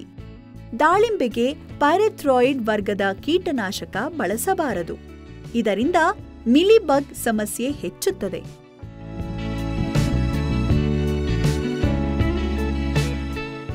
ಎಫಿಡ್ ಹೇನು. ಮರಿ ಮತ್ತು ಪ್ರೌಢ ಎಫಿಡ್ ಹೇನುಗಳು ಮೃದುವಾದ ರೆಂಬೆ, ಎಲೆ ಮತ್ತು ಹೂಗಳಿಂದ ನಿರಂತರವಾಗಿ ರಸ ಹೀರುತ್ತವೆ. ಇದರಿಂದಾಗಿ ಎಲೆ ಮತ್ತು ಕಾಂಡಗಳು ಮುರುಟುತ್ತವೆ. ಇವುಗಳ ದೇಹದಿಂದ ಸಿಹಿ ಪದಾರ್ಥ ಒಸರುವುದರಿಂದ ಅಲ್ಲೆಲ್ಲ ಕಪ್ಪು ಶಿಲೀಂಧ್ರ ಬೆಳೆಯುತ್ತದೆ. ಹೊಸ ಚಿಗುರು ಬಂದಾಗ ಎಫಿಡ್ ನಿಯಂತ್ರಣಕ್ಕೆ ಅಂತರ್ವ್ಯಾಪಿ ಕೀಟನಾಶಕಗಳಾದ ಆಕ್ಸಿಡೆಮೆಟಾನ್ ಮೀಥೈಲ್ 2 ಮಿಲಿ ಅಥವಾ ಡೈಮಿಥೋಯೇಟ್ 1.7 ಮಿಲಿ ಪ್ರತಿ ಲೀಟರ್ ನೀರಿಗೆ ಬೆರೆಸಿ ಸಿಂಪಡಿಸಬೇಕು. ಭಕ್ಷಕ ಕೀಟ ಲೇಡಿಬರ್ಡ್ ಬೀಟಲ್ಗಳ ಬಿಡುಗಡೆ ಕೂಡ ಪರಿಣಾಮಕಾರಿ. ಅಂತೆಯೇ ರಸ ಹೀರುವ ಮೈಟ್ ನುಸಿ ಮತ್ತು ಬಿಳಿ ನೊಣಗಳು ಕೂಡ ದಾಳಿಂಬೆಯಲ್ಲಿ ಕಂಡುಬರುತ್ತದೆ. ಇದು ಮೈಟ್ ಹಾವಳಿಯ ಲಕ್ಷಣ. ಅಗಲಕ್ಕೆ ಹರಡಿದ ಕಂದುಗಾಯದ ಗುರುತು ತೊಗಟೆಯ ಅಂದಗೆಡಿಸುತ್ತದೆ. ಇದು ರಫ್ತಿಗೆ ತಿರಸ್ಕೃತವಾಗುತ್ತದೆ. ಮೈಟ್ ನಿಯಂತ್ರಣಕ್ಕೆ ಪ್ರತಿ ಲೀಟರ್ ನೀರಿಗೆ 2.5 ಮಿಲಿ ಡೈಕೋಪಾಲ್ ಅಥವಾ 2 ಗ್ರಾಂ ನೀರಿನಲ್ಲಿ ಮಿಶ್ರವಾಗುವ ಗಂಧಕ ಸೇರಿಸಿ ಹೂ ಮತ್ತು ಚಿಕ್ಕ ಕಾಯಿಯ ಹಂತದಲ್ಲಿ ಸಿಂಪಡಿಸಿ. ಇನ್ನು ಬಿಳಿ ನೊಣಗಳು ರಸ ಹೀರುವುದರಿಂದ ಎಲೆಗಳು ಹಳದಿಯಾಗಿ ಮುದುಡುತ್ತವೆ ಅಥವಾ ಬಾಡಲೂಬಹುದು. ಇದರ ನಿಯಂತ್ರಣಕ್ಕೆ ಹಳದಿ ಅಂಟು ಕಾಗದ ಇರಿಸುವುದು ಪರಿಣಾಮಕಾರಿ. ಬಿಳಿ ನೊಣಗಳ ಸಂಖ್ಯೆ ಅತಿಯಾದರೆ 3% ಬೇವಿನ ಎಣ್ಣೆ ಅಥವಾ 5% ಬೇವಿನ ಬೀಜದ ಸಾರವನ್ನು ಸಿಂಪಡಿಸಬಹುದು. ಅಥವಾ ಪ್ರತಿ ಲೀಟರ್ ನೀರಿಗೆ 1.5 ಮಿಲಿ ಟ್ರೈಸೋಫಾಸ್ ಹಾಕಿ ಸಿಂಪಡಿಸಿ.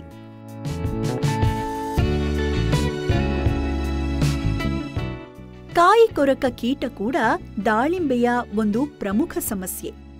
30 ರಿಂದ 50 ದಿನಗಳ ಕಾಯಿಗಳ ಮೇಲೆ ಇವುಗಳ ಮೊಟ್ಟೆ ಕಂಡುಬರುತ್ತದೆ.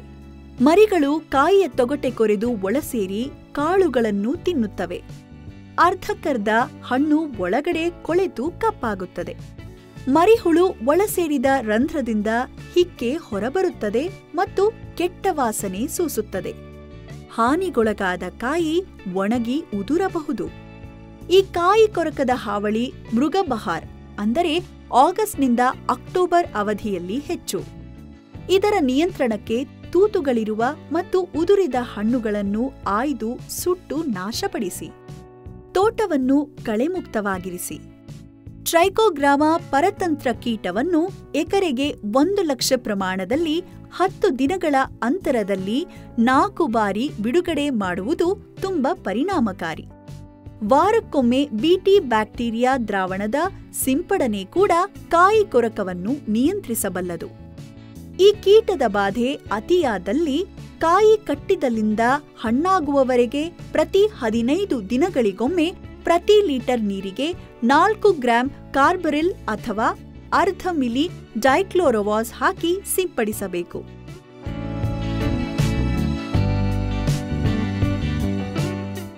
ದಾಳಿಂಬೆಯ ಇನ್ನೊಂದು ಪ್ರಮುಖ ಕೀಟ ಹಣ್ಣಿನಿಂದ ರಸ ಹೀರುವ ಪತಂಗ. ಹೆಣ್ಣು ಪತಂಗವು ಅಮೃತ ಬಳ್ಳಿ ಮತ್ತು ತಗಡಿ ಬಳ್ಳಿಗಳ ಮೇಲೆ ಮೊಟ್ಟೆ ಇಡುತ್ತದೆ. ಮರಿಗಳು ಕಳೆಗಳನ್ನು ತಿಂದು ಬೆಳೆಯುತ್ತವೆ. ವಯಸ್ಕ ಪತಂಗವು ಚೂಪಾದ ಉದ್ದನೆಯ ಕೊಳವೆಯಂಥ ಸೊಂಡಲಿನಿಂದ ಹಣ್ಣನ್ನು ಚುಚ್ಚಿ ರಸ ಹೀರುತ್ತದೆ. ಕ್ರಮೇಣ ಆ ಭಾಗ ಕೊಳೆಯುತ್ತದೆ. ರಾತ್ರಿ ಹೊತ್ತಲ್ಲಿ ಈ ಪತಂಗದ ಚಟುವಟಿಕೆ ಹೆಚ್ಚು. ಇದರ ನಿಯಂತ್ರಣಕ್ಕೆ ತೋಟವನ್ನು ಕಳೆಮುಕ್ತವಾಗಿರಿಸಿ. ಅಮೃತಬಳ್ಳಿ ಮತ್ತು ತಗಡಿ ಬಳ್ಳಿಗಳು ಇರದಂತೆ ನೋಡಿಕೊಳ್ಳಿ.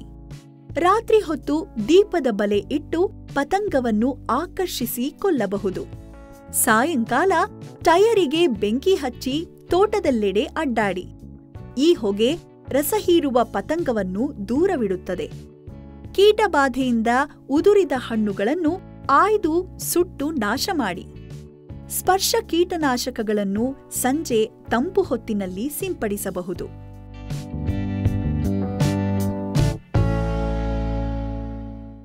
ದಾಳಿಂಬೆಯ ಇನ್ನೊಂದು ಪ್ರಮುಖ ಪೀಡೆ ಗುಂಡುರಂಧ್ರ ಕೊರಕ ಅಥವಾ ಶಾರ್ಟ್ ಹೋಲ್ ಬೋರರ್. ವಯಸ್ಕ ಕೀಟವು ದಾಳಿಂಬೆ ಗಿಡದ ಸಡಿಲವಾದ ತೊಗಟೆಯ ಮೇಲೆ ಮೊಟ್ಟೆ ಇಡುತ್ತದೆ. ಈ ಚಿಕ್ಕ ದುಂಬಿಗಳು ಕೆಳಭಾಗದ ಕಾಂಡ ಮತ್ತು ಬೇರುಗಳನ್ನು ಅಡ್ಡಡ್ಡ ಕೊರೆಯುತ್ತವೆ. ಇದರಿಂದ ಕಾಂಡದಲ್ಲಿ ನೀರು ಆಹಾರಗಳ ಹರಿದಾಟಕ್ಕೆ ಅಡ್ಡಿಯುಂಟಾಗಿ ರೆಂಬೆಗಳು ಹಳದಿಯಾಗುತ್ತವೆ. ಈ ಕೀಟ ತೋಟದಲ್ಲಿ ಒಂದೆಡೆಯಿಂದ ಅಕ್ಕಪಕ್ಕದ ಗಿಡಗಳಿಗೆ ಹಬ್ಬುತ್ತಾ ಹೋಗುತ್ತದೆ. ಬಾಧೆಗೊಳಗಾದ ಗಿಡ ಭಾರೀ ಪ್ರಮಾಣದಲ್ಲಿ ಚಿಕ್ಕ ಚಿಕ್ಕ ಕಾಯಿ ಬಿಟ್ಟು ಒಣಗಿ ಸಾಯುತ್ತದೆ. ಕೆಳಭಾಗದ ಕಾಂಡದಲ್ಲಿ ಚಿಕ್ಕ ರಂಧ್ರಗಳು ಕಾಣುತ್ತವೆ. ಗಿಡ ಸತ್ತ ನಂತರ ದುಂಬಿಗಳು ಪಕ್ಕದ ಆರೋಗ್ಯವಂತ ಗಿಡಕ್ಕೆ ವಲಸೆ ಹೋಗುತ್ತವೆ. ಅಲಕ್ಷ್ಯ ಮಾಡಿದರೆ 6 ತಿಂಗಳಲ್ಲಿ ಈ ಕೀಟ ಇಡೀ ತೋಟವನ್ನು ಆವರಿಸಬಲ್ಲದು. ಬೇರಿಗೆ ಉಂಟಾದ ರಂಧ್ರದಲ್ಲಿ ಶಿಲೀಂಧ್ರ ಒಳಸೇರಿ ಸೊರಗು ರೋಗ ಬರಬಹುದು. 4-5 ವರ್ಷ ಮೀರಿದ ದೊಡ್ಡ ಗಿಡಗಳಲ್ಲಿ ಈ ಸಮಸ್ಯೆ ಹೆಚ್ಚು.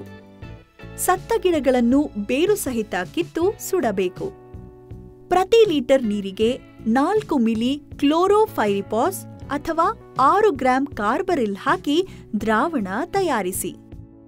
ಲಕ್ಷಣ ಕಂಡುಬಂದ ಗಿಡದ ಸುತ್ತ ಮಣ್ಣು ಬಿಡಿಸಿ ವರ್ಷಕ್ಕೆ2 ಬಾರಿ ಪ್ರತಿ ಗಿಡಕ್ಕೆ 5ರಿಂದ 8 ಲೀಟರ್ ದ್ರಾವಣ ಸುರಿಯಬೇಕು. ಗಿಡ ಕಿತ್ತ ಗುಂಡಿಗೂ ಇದೇ ದ್ರಾವಣವನ್ನು ಎರಚಬೇಕು. ಆರೋಗ್ಯವಂತ ಗಿಡಗಳ ಸಡಿಲ ತೊಗಟೆಗಳನ್ನು ಕಿತ್ತು ಹಾಕಿ. 1 ಲೀಟರ್ ನೀರಿಗೆ 10 gram COC, 6 gram carbaryl, 1 milli ಬೇವಿನ ಎಣ್ಣೆ ಮತ್ತು ಸ್ವಲ್ಪ ಕೆಮ್ಮಣ್ಣು ಹಾಕಿ ಮಂದ ದ್ರಾವಣ ಮಾಡಿ ಮುಖ್ಯ ಕಾಂಡಕ್ಕೆ ಬಳಿಯಬೇಕು.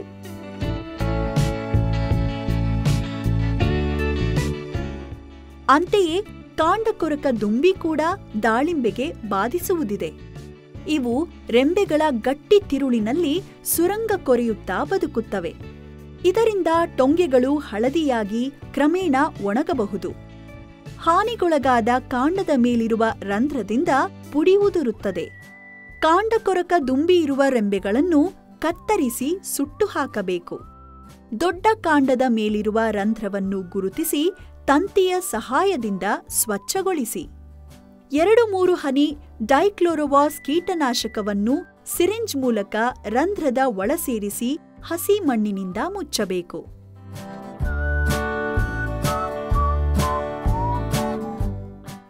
ದಾಳಿಂಬೆ ತೋಟಗಳಲ್ಲಿ ಇತ್ತೀಚೆಗೆ ಬೇರುಗಂಟು ನೆಮಟೋಡ್ ಸಮಸ್ಯೆ ಹೆಚ್ಚುತ್ತಿದೆ. ಮೆಲೋಡೋಗೈನೆ ಮುಂತಾದ ಜಾತಿಯ ಬರಿಗಣ್ಣಿಗೆ ಕಾಣಿಸದ ಈ ಸೂಕ್ಷ್ಮ ಜಂತುಗಳು ಮಣ್ಣಿನಲ್ಲಿ ವಾಸಿಸುತ್ತಾ ಬೇರುಗಳಿಂದ ರಸ ಹೀರುತ್ತವೆ. ಇದರಿಂದಾಗಿ ಬೇರುಗಳಲ್ಲಿ ಗಂಟುಗಳು ಕಾಣಿಸಿಕೊಳ್ಳುತ್ತವೆ. ಗಿಡಗಳು ಸರಿಯಾಗಿ ಬೆಳೆಯದೆ ಕುಬ್ಜವಾಗುತ್ತವೆ. ಎಲೆಗಳು ಪೋಷಕಾಂಶಗಳ ಕೊರತೆಯ ಲಕ್ಷಣ ತೋರಿಸುತ್ತವೆ. ಈ ನೆಮಟೋಡ್ ಗೂಟಿ ಗಿಡಗಳ ಮಣ್ಣಿನೊಂದಿಗೆ ಹೊಸ ಪ್ರದೇಶಗಳಿಗೆ ಪ್ರಸಾರವಾಗುತ್ತದೆ. ಇದರ ಸಮಸ್ಯೆ ಹೆಚ್ಚಿರುವ ತೋಟಗಳಲ್ಲಿ ಎಡೆ ಬೆಳೆಯಾಗಿ ಚೆಂಡು ಹೂ ಹಾಕಿದರೆ ಗಣನೀಯ ಪ್ರಮಾಣದ ನಿಯಂತ್ರಣ ಸಾಧ್ಯ. ಪ್ರತಿ ಗಿಡಕ್ಕೆ ಪ್ರತಿ ವರ್ಷ 1 ಕಿಲೋಗ್ರಾಂ ಬೇವಿನ ಹಿಂಡಿ ಮತ್ತು 50 ಗ್ರಾಂ ಫ್ಯುರಡಾನ್ ಹರಳು ಹಾಕಿ ನೆಮಟೋಡ್ನಿಂದಾಗುವ ಹಾನಿ ತಪ್ಪಿಸಬಹುದು.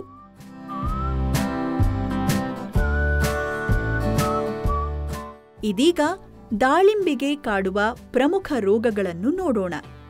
ಫೈಟೋಫ್ಥೋರಾ ಶಿಲೀಂಧ್ರದಿಂದ ಬೇರುಕೊಳೆ, ಬುಡಕೊಳೆ, ಎಲೆ ಉದುರುವುದು ಮತ್ತು ಹಣ್ಣು ಕೊಳೆ ಸಮಸ್ಯೆಗಳು ಕಂಡುಬರುತ್ತವೆ.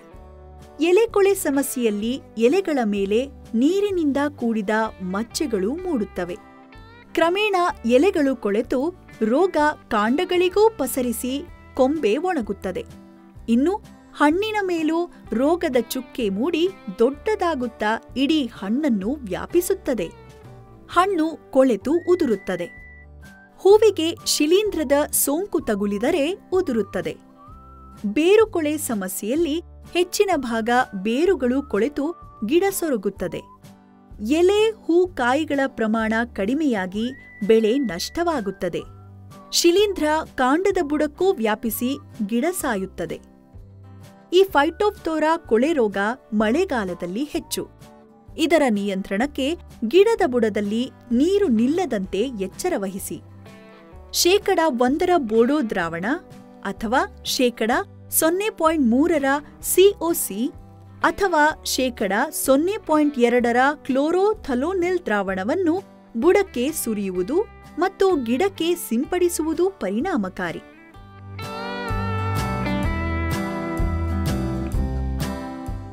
ಆಂಥ್ರಾಕ್ನೋಸ್ ಅಥವಾ ಚಿಪ್ಪು ರೋಗ ಕೊಲೆಟೋಟ್ರೈಕಮ್ ಶಿಲೀಂಧ್ರದಿಂದ ಬರುತ್ತದೆ.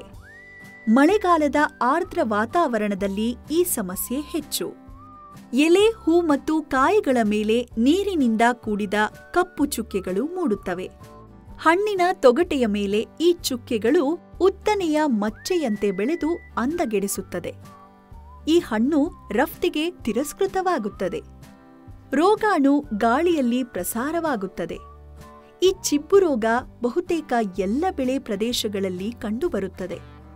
ಇದರ ನಿಯಂತ್ರಣಕ್ಕೆ ಪ್ರತಿ ಲೀಟರ್ ನೀರಿಗೆ 1 ಗ್ರಾಂ ಥಯೋಫಿನೇಟ್ ಮೀಥೇಲ್ ಹಾಕಿ 15 ದಿನಗಳ ಅಂತರದಲ್ಲಿ 2 ಬಾರಿ ಸಿಂಪಡಿಸಿ. ಅಂದಹಾಗೆ ಕಾರ್ಬನ್ ಡೈಸಿಮ್ ಹಾಗೂ ಮ್ಯಾಂಕೋಜೆಬ್ ಸಿಂಪಡಣೆ ಸೂಕ್ತವಲ್ಲ.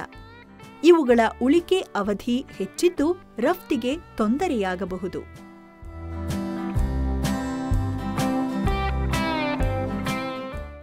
ಶಿಲೀಂಧ್ರ ಸೊರಗು ರೋಗ ಅಥವಾ ಫಂಗಲ್ ವಿಲ್ಟ್. ಇದು ದಾಳಿಂಬೆಯ 2ನೇ ಭಯಂಕರ ಮಾರಣಾಂತಿಕ ರೋಗ. ಈ ಸೊರಗು ರೋಗ ಭಾರತದ ಬಹುತೇಕ ಎಲ್ಲ ಬೆಳೆ ಪ್ರದೇಶಗಳಲ್ಲಿ ವ್ಯಾಪಿಸಿದ್ದು ಹಲವೆಡೆ ರೈತರು ದಾಳಿಂಬೆ ಬೆಳೆ ಕೈಬಿಡುವ ಹಂತ ತಲುಪಿದ್ದಾರೆ. ಹೆಚ್ಚಿನ ಸಂದರ್ಭಗಳಲ್ಲಿ ಸಿರಿಯಾಟೋಸಿಸ್ಟಿಸ್ ಫಿಂಬ್ರಿಯೇಟಾ ಶಿಲೀಂಧ್ರ ಈ ಸಮಸ್ಯೆಗೆ ಕಾರಣ. ಒಂದೊಂದೇ ಟೊಂಗೆ ಹಳದಿಯಾಗಿ ಒಣಗುತ್ತಾ ಕೊನೆಗೆ ಗಿಡ ಸಾಯುವುದು ಈ ರೋಗದ ಲಕ್ಷಣ. ಅಂದಹಾಗೆ ಗುಂಡುರಂಧ್ರದುಂಬಿ ಹಾಗೂ ಬೇರುಕೊಳೆ ರೋಗದಲ್ಲೂ ಹೀಗೇನೆ ಗಿಡ ಒಣಗಿ ಸಾಯುತ್ತದೆ. ಆದರೆ ಸೊರಗು ರೋಗದಲ್ಲಿ ಕಾಂಡದ ಬುಡಭಾಗ ನೇರವಾಗಿ ಸೀಳುವುದು, ಕಾಂಡ ಕತ್ತರಿಸಿದಾಗ ಕಂದು ಅಥವಾ ನೇರಳೆ ಮಚ್ಚೆಗಳು ಕಂಡುಬರುತ್ತವೆ. ಹೆಚ್ಚಿನ ಸಂದರ್ಭಗಳಲ್ಲಿ ಎಲ್ಲಾ ಸಮಸ್ಯೆಗಳು ಸೇರಿ ಗಿಡ ಸೊರಗಿ ಸಾಯುತ್ತದೆ. ಗೂಟಿ ಗಿಡಗಳ ಮೂಲಕ ಮತ್ತು ನರ್ಸರಿಯ ಪಾಕಿಟಿನ ಮಣ್ಣಿನ ಮುಖಾಂತರ ಹೊಸ ಪ್ರದೇಶಗಳಿಗೆ ರೋಗ ಪ್ರಸಾರವಾಗುತ್ತದೆ. ರೋಗಾಣು ಮಣ್ಣು ಮತ್ತು ಒಣಕಾಂಡದಲ್ಲಿ ಬಹುಕಾಲ ಬದುಕಬಲ್ಲದು. ರೋಗಪೀಡಿತ ಗಿಡದ ಬೇರಿನ ಸಂಪರ್ಕಕ್ಕೆ ಬರುವ ಅಕ್ಕಪಕ್ಕದ ಗಿಡಗಳಿಗೆ ರೋಗಾಣು ಹರಡುತ್ತದೆ. ಅಲ್ಲದೆ ಹರಿಯುವ ನೀರು, ಗೆದ್ದಲು ಮತ್ತು ಉಪಕರಣಗಳ ಮೂಲಕವೂ ರೋಗ ತೋಟದಲ್ಲಿ ಪ್ರಸಾರವಾಗುತ್ತದೆ. ಅಧಿಕ ತೇವಾಂಶವಿರುವ ಕಪ್ಪು ಮಣ್ಣಿನಲ್ಲಿ ಈ ಸೊರಗು ರೋಗದ ಸಮಸ್ಯೆ ಹೆಚ್ಚು. ಸೊರಗು ರೋಗ ಪೀಡಿತ ಗಿಡ ಪೂರ್ತಿ ಒಣಗಲು 6 ತಿಂಗಳಿಂದ 1 ವರ್ಷ ಹಿಡಿಯುತ್ತದೆ.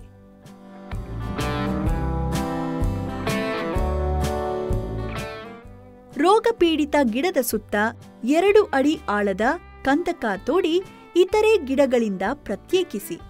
ಸತ್ತ ಗಿಡವನ್ನು ಬೇರು ಸಹಿತ ಕಿತ್ತು ಸುಟ್ಟು ಹಾಕಿ. ಆ ಗುಂಡಿಗೆ ಕೂಡ ಬೆಂಕಿಯಿಟ್ಟು ಮಣ್ಣಿನಲ್ಲಿ ಉಳಿದಿರುವ ಶಿಲೀಂಧ್ರ ನಾಶಪಡಿಸಬೇಕು.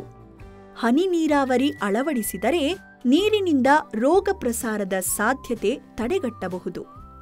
ರೋಗರಹಿತ ಗೂಟಿ ಗಿಡಗಳನ್ನು ನಾಟಿಗೆ ಬಳಸಿ. ನಾಟಿಗೆ ಮೊದಲು ಗಿಡಕ್ಕೆ ಶಿಲೀಂಧ್ರನಾಶಕ ಸಿಂಪಡಿಸಿದರೆ ಉತ್ತಮ. ಚಾಟನಿಗೆ ಬಳಸುವ ಕತ್ತರಿಯನ್ನು ಶಿಲೀಂಧ್ರನಾಶಕದಲ್ಲಿ ಅದ್ದಿ ಉಪಯೋಗಿಸಬೇಕು. ಆರಂಭದ ಹಂತದಲ್ಲಿ ರೋಗಪೀಡಿತ ಗಿಡ ಮತ್ತು ಸುತ್ತಲಿನ ಎಲ್ಲ ಗಿಡಗಳಿಗೆ ಉಪಚರಿಸಿದರೆ ನಿಯಂತ್ರಣ ಸಾಧ್ಯ. ಗಿಡಗಳ ಸುತ್ತ ಮಣ್ಣು ಬಿಡಿಸಿ 1 ಲೀಟರ್ ನೀರಿಗೆ 3 ಮಿಲಿ ಪ್ರೊಪಿಕೊನೊಜಾಲ್, 2 ಗ್ರಾಂ ಮ್ಯಾಂಕೋಜೆಬ್ ಮತ್ತು 3 ಮಿಲಿ ಕ್ಯಾಲ್ಪೊಮಿಲ್ ಹಾಕಿ ಪ್ರತಿ ಗಿಡಕ್ಕೆ 5 ಲೀಟರ್ ದ್ರಾವಣ ಪ್ರಮಾಣದಲ್ಲಿ 1 ವಾರದ ಅಂತರದಲ್ಲಿ 2-3 ಬಾರಿ ಸುರಿಯಬೇಕು. ಚೇತರಿಸಿಕೊಂಡ ಗಿಡಕ್ಕೆ ವರ್ಷದ ನಂತರ ಮತ್ತೊಮ್ಮೆ ಇದೇ ಉಪಚಾರ ಮಾಡಬೇಕು. ಈ ಶಿಲೀಂಧ್ರ ರೋಗವನ್ನು ನಿರ್ಲಕ್ಷಿಸಿದರೆ ಬೆಳೆಗಾರ ತೋಟ ಕಳೆದುಕೊಳ್ಳುವುದು ನಿಶ್ಚಿತ.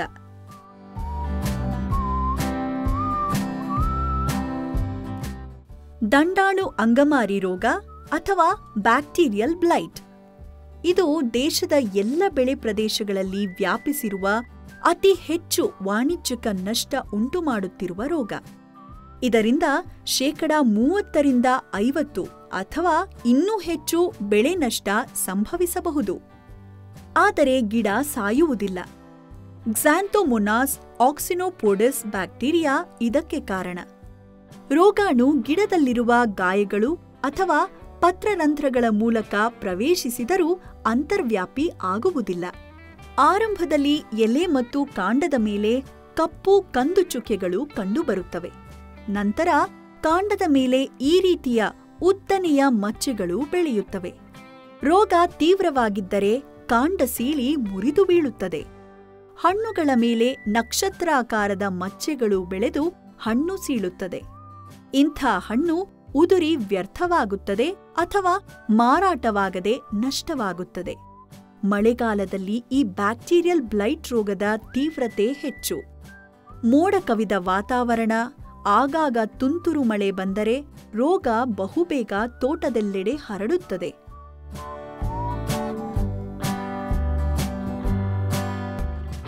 ಈ ಬ್ಯಾಕ್ಟೀರಿಯಾ ರೋಗಪೀಡಿತ ಗೂಟಿ ಗಿಡಗಳ ಮೂಲಕ ಹೊಸ ಪ್ರದೇಶಗಳಿಗೆ ಪ್ರಸಾರವಾಗುತ್ತದೆ. ರೋಗಾಣು ಮಣ್ಣಿನಲ್ಲಿ ಹೆಚ್ಚು ಕಾಲ ಬದುಕಲಾರದು. ಆದರೆ ರೋಗಪೀಡಿತ ಎಲೆ, ಕಾಂಡ ಮತ್ತು ಹಣ್ಣುಗಳಲ್ಲಿ 6-8 ತಿಂಗಳು ಬದುಕಿ ಮುಂದಿನ ಬೆಳೆಗೆ ಅಂಟಿಕೊಳ್ಳುತ್ತದೆ. ಮಳೆ ನೀರು ಸಿಡಿಯುವಿಕೆ, ಕಾಲುವೆ ನೀರಾವರಿ, ಚಾಟನಿಗೆ ಬಳಸುವ ಕತ್ತರಿ, ಅಡ್ಡಾಡುವ ಪ್ರಾಣಿಗಳು, ಕೆಲಸಗಾರರು ಮತ್ತು ಕೀಟಗಳ ಸಂಪರ್ಕದ ಮೂಲಕ ತೋಟದಲ್ಲಿ ಪ್ರಸಾರವಾಗುತ್ತದೆ. ಹೊಸ ತೋಟ ಆರಂಭಿಸುವಾಗ ಬಹಳ ಎಚ್ಚರಿಕೆಯಿಂದ ರೋಗರಹಿತ ಗಿಡಗಳನ್ನು ಆಯ್ಕೆ ಮಾಡಿ. ಅಂಗಾಂಶ ಕೃಷಿ ಗಿಡಗಳು ಈ ಉದ್ದೇಶಕ್ಕೆ ಸಹಾಯಕಾರಿ. ಆರಂಭದಿಂದಲೇ ಗಿಡಗಳಿಗೆ ಕೊಟ್ಟಿಗೆ ಗೊಬ್ಬರ, ಎರೆಗೊಬ್ಬರ, ಬೇವಿನ ಹಿಂಡಿ ಮುಂತಾದ ಜೈವಿಕ ಗೊಬ್ಬರಗಳನ್ನು ಸಾಕಷ್ಟು ಪೂರೈಸಿ ಗಿಡದಲ್ಲಿ ರೋಗ ನಿರೋಧಕ ಶಕ್ತಿ ಬೆಳೆಸಿ. ಸುಡೋಮೊನಾಸ್ ಫ್ಲೋರಸೆನ್ಸ್ ಮತ್ತು ಬ್ಯಾಸಿಲಸ್ ಸಬ್ಟಿಲಿಸ್ ಜೀವಾಣುಗಳ ಬಳಕೆ ಉಪಯುಕ್ತ. ಗಿಡಗಳಿಗೆ ಸರಿಯಾದ ಪ್ರಮಾಣದಲ್ಲಿ ಪ್ರಧಾನ ಮತ್ತು ಲಘು ಪೋಷಕಾಂಶಗಳನ್ನು ಒದಗಿಸಿ. 1 ಲೀಟರ್ ನೀರಿಗೆ 25 ಮಿಲಿ ಸೋಡಿಯಂ ಹೈಪೋಕ್ಲೋರೈಟ್ ಹಾಕಿ ಚಾಟನಿಗೆ ಬಳಸುವ ಕತ್ತರಿಯನ್ನು ಅದ್ದಿಟ್ಟು ಉಪಯೋಗಿಸಿ. ಚಾಟನಿಗೆ ಕರೆತಂದ ಜನರ ಕತ್ತರಿ ಮತ್ತು ಬಟ್ಟೆಗಳನ್ನು ಸ್ವಚ್ಛಗೊಳಿಸಿದ ನಂತರವೇ ತೋಟದೊಳಕ್ಕೆ ಬಿಟ್ಟುಕೊಳ್ಳಿ. ತೋಟದಲ್ಲಿ ಸಂಪೂರ್ಣ ಸ್ವಚ್ಛತೆ ಕಾಪಾಡಿ.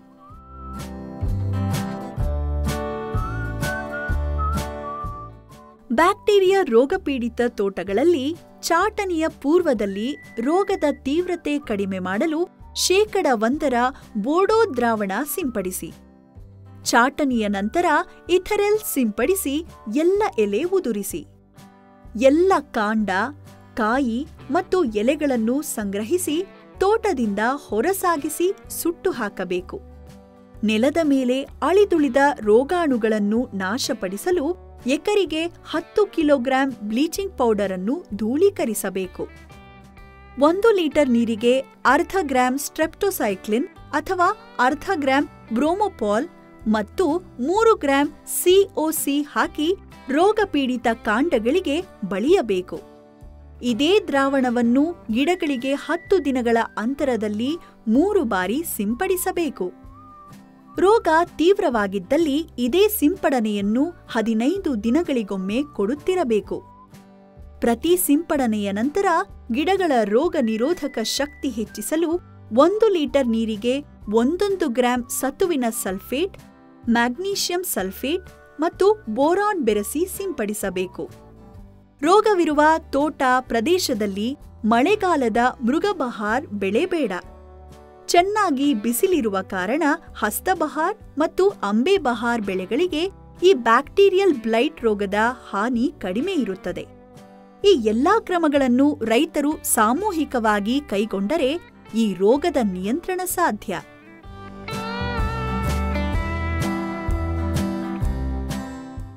ದಾಳಿಂಬೆ ಬೆಳೆಯಲ್ಲಿ ರೋಗ ಕೀಟಗಳು ಬಂದ ನಂತರ ನಿಯಂತ್ರಣ ತುಂಬಾ ದುಬಾರಿಯಾಗುತ್ತದೆ. ಹಾಗಾಗಿ ಅವು ಬರದಂತೆ ನೋಡಿಕೊಳ್ಳುವುದು ಉತ್ತಮ. ನೀರು ಬಸಿಯದ ಆಳವಾದ ಅಂಟು ಮಣ್ಣಿನಲ್ಲಿ ದಾಳಿಂಬೆ ಬೆಳೆ ಬೇಡ. ನಾಟಿಗೆ ಬಳಸುವ ಗೂಟಿ ಗಿಡ ರೋಗ, ಕೀಟ ಮತ್ತು ನೆಮಟೋಡುಗಳಿಂದ ಸಂಪೂರ್ಣ ಮುಕ್ತವಾಗಿರುವಂತೆ ಜಾಗೃತೆ ವಹಿಸಿ.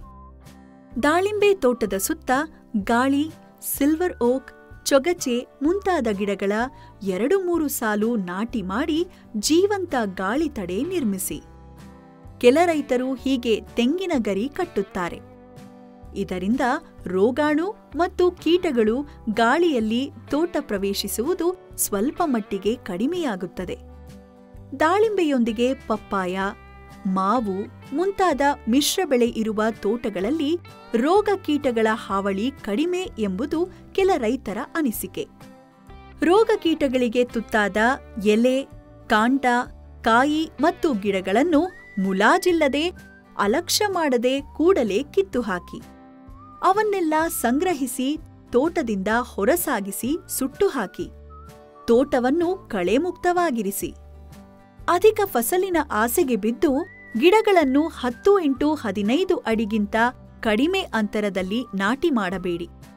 ಮಳೆ ಹೆಚ್ಚಿರುವ ಪ್ರದೇಶಗಳಲ್ಲಿ ಮೃಗಬಹಾರ್ ಬೆಳೆ ಮಾಡಬೇಡಿ. ಸಾಕಷ್ಟು ಪ್ರಮಾಣದಲ್ಲಿ ಸತ್ವಯುತ ಸಾವಯವ ಗೊಬ್ಬರ ಮತ್ತು ಸಮತೋಲಿತ ರಸಗೊಬ್ಬರ ನೀಡಿ ಗಿಡಗಳಲ್ಲಿ ರೋಗ ನಿರೋಧಕ ಶಕ್ತಿ ಬೆಳೆಸಿ. ಲಘು ಪೋಷಕಾಂಶಗಳ ಕೊರತೆ ಗಿಡಗಳ ರೋಗ ನಿರೋಧಕ ಶಕ್ತಿ ಕುಗ್ಗಿಸುತ್ತದೆ. ಎಲೆಗಳಿಗೆ ಸಿಂಪಡಿಸುವ ಮೂಲಕ ಅವುಗಳ ಕೊರತೆ ನೀಗಿಸಿ. ರಸ ನೀರಾವರಿ ಮಾಡುವಾಗ ಪ್ರತಿ ಗೊಬ್ಬರವನ್ನು ಪ್ರತ್ಯೇಕವಾಗಿ ನೀರಿನಲ್ಲಿ ಕರಗಿಸಿ ರಸಾವರಿ ಟಾಕಿಗೆ ಸುರಿಯಬೇಕು. ಎಲ್ಲ ಘನ ಗೊಬ್ಬರಗಳನ್ನು ಒಮ್ಮೆಗೆ ಸುರಿದು ಕರಗಿಸಬಾರದು. ಅತಿಯಾದ ಮತ್ತು ಅನಿಯಮಿತ ನೀರಾವರಿ ಮಾಡಬೇಡಿ.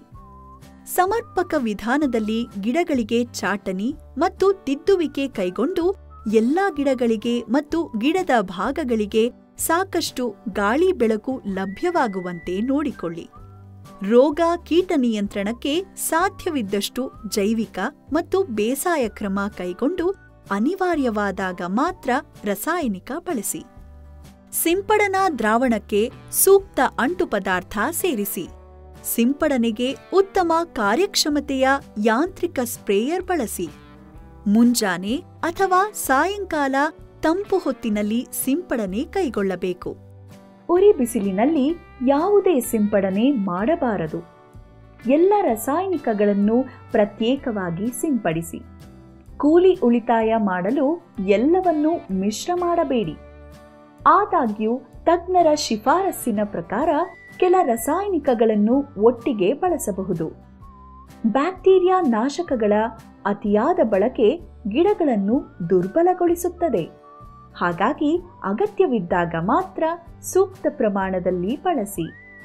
ಕಾಲಕಾಲಕ್ಕೆ ಮಣ್ಣು ಪರೀಕ್ಷೆ ಮತ್ತು 8ನೇ ಜೊತೆ ಎಲೆಗಳ ಪರೀಕ್ಷೆ ನಡೆಸಿ ಅಗತ್ಯವಿದ್ದಷ್ಟು ರಸಗೊಬ್ಬರಗಳನ್ನು ಮಾತ್ರ ಉಪಯೋಗಿಸಿ.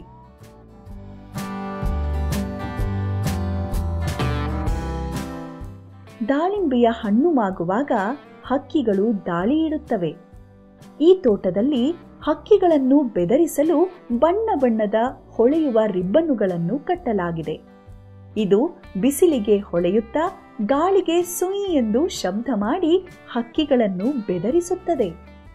ಇನ್ನು ಈ ತೋಟದಲ್ಲಿ ಹೀಗೆ ತಮಟೆ ಬಾರಿಸಿ ಹಕ್ಕಿಗಳನ್ನು ಓಡಿಸಲಾಗುತ್ತದೆ. ಬೆಳೆದ ಹಣ್ಣು ಸೀಳುವುದು ದಾಳಿಂಬೆಯ ಇನ್ನೊಂದು ಪ್ರಮುಖ ಸಮಸ್ಯೆ. ಭೂಮಿಯ ತೇವಾಂಶದಲ್ಲಿ ತೀರ ಏರುಪೇರು, ಸಾರಜನಕ ಅತಿಯಾಗಿ ಬೋರಾನ್ ಮತ್ತು ಕ್ಯಾಲ್ಸಿಯಂ ಕೊರತೆಯಾದಾಗ, ಹಾರ್ಮೋನುಗಳ ಸಿಂಪಡಣೆಯಲ್ಲಿ ವ್ಯತ್ಯಾಸವಾದರೆ ಈ ಸಮಸ್ಯೆ ಕಂಡುಬರುತ್ತದೆ. ಆರೋಗ್ಯವಂತ ಹಣ್ಣು ಸೀಳಿ ಹೋಗಿ 50% ನಷ್ಟ ಸಂಭವಿಸಬಹುದು. ಹನಿ ನೀರಾವರಿಯ ಮೂಲಕ ಏಕರೀತಿಯ ತೇವಾಂಶ ಕಾಪಾಡಿಕೊಳ್ಳಿ. ಪೋಷಕಾಂಶ ನೀಡಿಕೆಯಲ್ಲಿ ಜಾಗೃತೆ ವಹಿಸಿ. ಹಣ್ಣು ಸೀಳುವ ಸಮಸ್ಯೆ ಹೆಚ್ಚಿದ್ದರೆ 1 ಲೀಟರ್ ನೀರಿಗೆ 10 ಗ್ರಾಂ ಕ್ಯಾಲ್ಸಿಯಂ ಕ್ಲೋರೈಡ್ ಅಥವಾ 20 ಗ್ರಾಂ ಕ್ಯಾಲ್ಸಿಯಂ ಅಮೋನಿಯಂ ನೈಟ್ರೇಟ್ ಹಾಕಿ ಸಿಂಪಡಿಸಿ. ತದನಂತರ 1 ಲೀಟರ್ ನೀರಿಗೆ 1 ಗ್ರಾಂ ಬೋರಾನ್ ಹಾಕಿ ಸಿಂಪಡಿಸಿ. ದಾಳಿಂಬೆ ಹಣ್ಣಿಗೆ ಆಕರ್ಷಕ ಬಣ್ಣವಿದ್ದರೆ ಮಾತ್ರ ಉತ್ತಮ ಬೆಲೆ ದೊರೆಯುತ್ತದೆ. ಪೊಟ್ಯಾಷ್ ಅಂಶ ಸಾಕಷ್ಟಿದ್ದು ಸೂಕ್ತ ಹವಾಮಾನವಿದ್ದರೆ ನೈಸರ್ಗಿಕವಾಗಿ ಬಣ್ಣ ಬರುತ್ತದೆ. ಹಣ್ಣಿನ ಬಣ್ಣದಲ್ಲಿ ಕೊರತೆ ಕಂಡುಬಂದರೆ ಈ ಸಿಂಪಡಣೆ ಕೈಗೊಳ್ಳಬಹುದು. ಪ್ರತಿ ಲೀಟರ್ ನೀರಿಗೆ 5 ಗ್ರಾಂ 0,52-34 ಗೊಬ್ಬರ ಅಥವಾ 5 ಗ್ರಾಂ 13,045 ಗೊಬ್ಬರ ಹಾಕಿ 2 ಬಾರಿ ಸಿಂಪಡಿಸಿ. ಇದಲ್ಲದೆ ಹಣ್ಣು ಮಾಗುವ ಹಂತದಲ್ಲಿ ಪ್ರತಿ ಲೀಟರ್ ನೀರಿಗೆ 5 ಗ್ರಾಂ 0,050 ಗೊಬ್ಬರ ಅಥವಾ 5 ಗ್ರಾಂ 13,045 ಗೊಬ್ಬರ ಹಾಕಿ ಸಿಂಪಡಿಸಬೇಕು.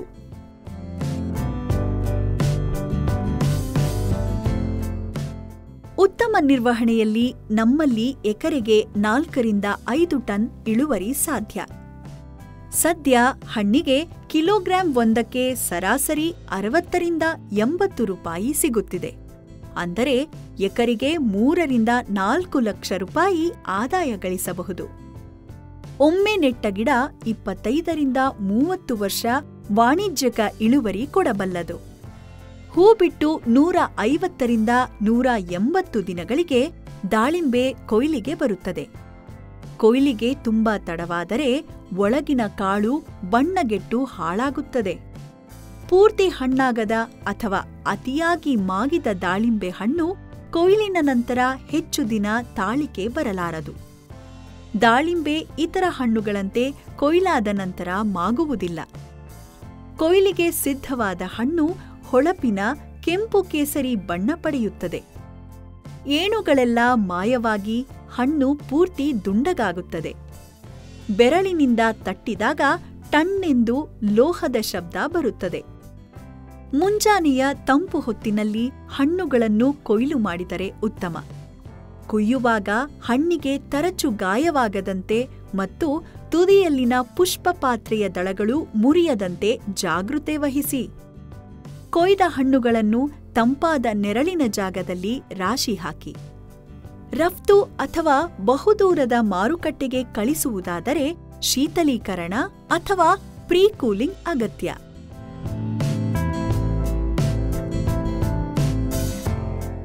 ತೋಟದಿಂದ ಕೊಯ್ದು ತಂದ ಹಣ್ಣುಗಳಿಗೆ ಕೊಳೆ ಅಂಟಿದ್ದರೆ ಬಟ್ಟೆಯಿಂದ ಉಜ್ಜಿ ಸ್ವಚ್ಛಗೊಳಿಸಿ. ಬಿಸಿಲಿಗೆ ಸುಟ್ಟು ಕಪ್ಪಾದ ರೋಗ ಕೀಟಗಳಿಂದ ಹಾಳಾದ ಹಣ್ಣುಗಳನ್ನು ಬೇರ್ಪಡಿಸಬೇಕು. ನಂತರ ನುರಿತ ಕೆಲಸಗಾರರು ಕಣ್ಣಂದಾಜಿನಲ್ಲೇ ವರ್ಗೀಕರಣ ಮಾಡುತ್ತಾರೆ. ದಾಳಿಂಬೆ ಹಣ್ಣಿನ ಶ್ರೇಣಿ ಅಥವಾ ಗ್ರೇಡ್ ಅದು ತಲುಪಲಿರುವ ಮಾರುಕಟ್ಟೆ ಅಥವಾ ರಫ್ತಾಗುವ ದೇಶಕ್ಕೆ ಅನುಗುಣವಾಗಿ ಬದಲಾಗುತ್ತದೆ. ಹಣ್ಣುಗಳ ಗಾತ್ರ ಅಥವಾ ತೂಕ, ಬಣ್ಣ, ರೋಗಕೀಟಗಳ ಕಲೆಗಳು, ಗಾಯ ಮುಂತಾದವು ವರ್ಗೀಕರಣದ ಮಾನದಂಡಗಳು. ಒಂದು ಮಾದರಿ ಶ್ರೇಣೀಕರಣ ಹೀಗಿದೆ. ಸೂಪರ್ ಸೈಜ್ 750 ಗ್ರಾಂಗಿಂತ ಹೆಚ್ಚಿನ ತೂಕ, ತುಂಬಾ ದೊಡ್ಡ ಗಾತ್ರ, ಗಾಢ ಕೆಂಪು ಬಣ್ಣ ಮತ್ತು ಯಾವುದೇ ಕಲೆಗಳಿಲ್ಲದ ಹಣ್ಣುಗಳು. ಕಿಂಗ್ ಸೈಜ್ 500ರಿಂದ 750 ಗ್ರಾಂ ತೂಕ, ಆಕರ್ಷಕ ಬಣ್ಣ, ದೊಡ್ಡ ಗಾತ್ರ ಮತ್ತು ಕಲೆಗಳಿಲ್ಲದ ಹಣ್ಣುಗಳು. ಕ್ವೀನ್ ಸೈಜ್ 400ರಿಂದ 500 ಗ್ರಾಂ ತೂಕ, ಆಕರ್ಷಕ ಬಣ್ಣ, ದೊಡ್ಡ ಗಾತ್ರ ಮತ್ತು ಕಲೆಗಳಿಲ್ಲದ ಹಣ್ಣುಗಳು. ಪ್ರಿನ್ಸ್ 300ರಿಂದ 400 ಗ್ರಾಂ ತೂಕದ ಕಲೆಗಳಿಲ್ಲದ ಹಣ್ಣುಗಳು. 12A 200ರಿಂದ 300 ಗ್ರಾಂ ತೂಕವಿದ್ದು ಒಂದೆರಡು ಕಲೆಗಳಿರುವ ಹಣ್ಣುಗಳು. 12B 250 ಗ್ರಾಂಗಿಂತ ಕಡಿಮೆ ತೂಕದ ಎಲ್ಲ ಹಣ್ಣುಗಳು. ದೇಶೀಯ ಮಾರುಕಟ್ಟೆಗಾದರೆ ವಿಂಗಡಿಸಿದ ಹಣ್ಣುಗಳನ್ನು ಹೀಗೆ ಮೆತ್ತಗಿನ ದಪ್ಪ ಪದರದ ರಟ್ಟಿನ ಡಬ್ಬದಲ್ಲಿ ತುಂಬಲಾಗುತ್ತದೆ. ತಳದಲ್ಲಿ, ಮೇಲೆ ಮತ್ತು ಹಣ್ಣಿನ ಪದರಗಳ ನಡುವೆ ಇಂಥ ಕಾಗದದ ಸುಳಿಗಳನ್ನು ಸಾಕಷ್ಟು ಪ್ರಮಾಣದಲ್ಲಿ ಹಾಕಲಾಗುತ್ತದೆ. ಇದು ಕಿಲೋಗ್ರಾಂಗೆ 15 ರೂಪಾಯಿ ದರದಲ್ಲಿ ಮಾರಾಟಕ್ಕೆ ಸಿಗುತ್ತದೆ. ವ್ಯವಹಾರದ ಅನುಕೂಲಕ್ಕೆ ಒಂದು ನಿರ್ದಿಷ್ಟ ತೂಕಕ್ಕೆ ಎಲ್ಲ ಪೆಟ್ಟಿಗೆಗಳನ್ನು ತುಂಬಿಸಲಾಗುತ್ತದೆ. ಪೆಟ್ಟಿಗೆಯ ಮೇಲೆ ಒಳಗಿರುವ ಹಣ್ಣಿನ ಶ್ರೇಣಿ ಅಂದರೆ ಗ್ರೇಡ್ ಮತ್ತು ತೋಟ ಅಥವಾ ಮಾಲೀಕನ ಮಾರಾಟನಾಮ ನಮೂದಿಸಿ ಅಂಟುಪಟ್ಟಿಯಿಂದ ತೆರೆದ ಬಾಯಿ ಮುಚ್ಚಲಾಗುತ್ತದೆ. ಈ ಪೆಟ್ಟಿಗೆಗಳು ಈಗ ಬೆಂಗಳೂರು ಮಾರುಕಟ್ಟೆಗೆ ಸಾಗಿಸಲು ಸಿದ್ಧವಾಗಿವೆ.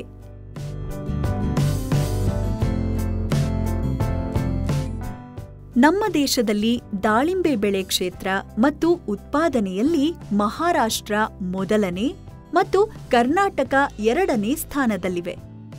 ಮಹಾರಾಷ್ಟ್ರ ಮತ್ತು ಗುಜರಾತ್ಗಳಲ್ಲಿ ವರ್ಷವಿಡೀ ಬೆಳೆ ಇರುತ್ತದೆ.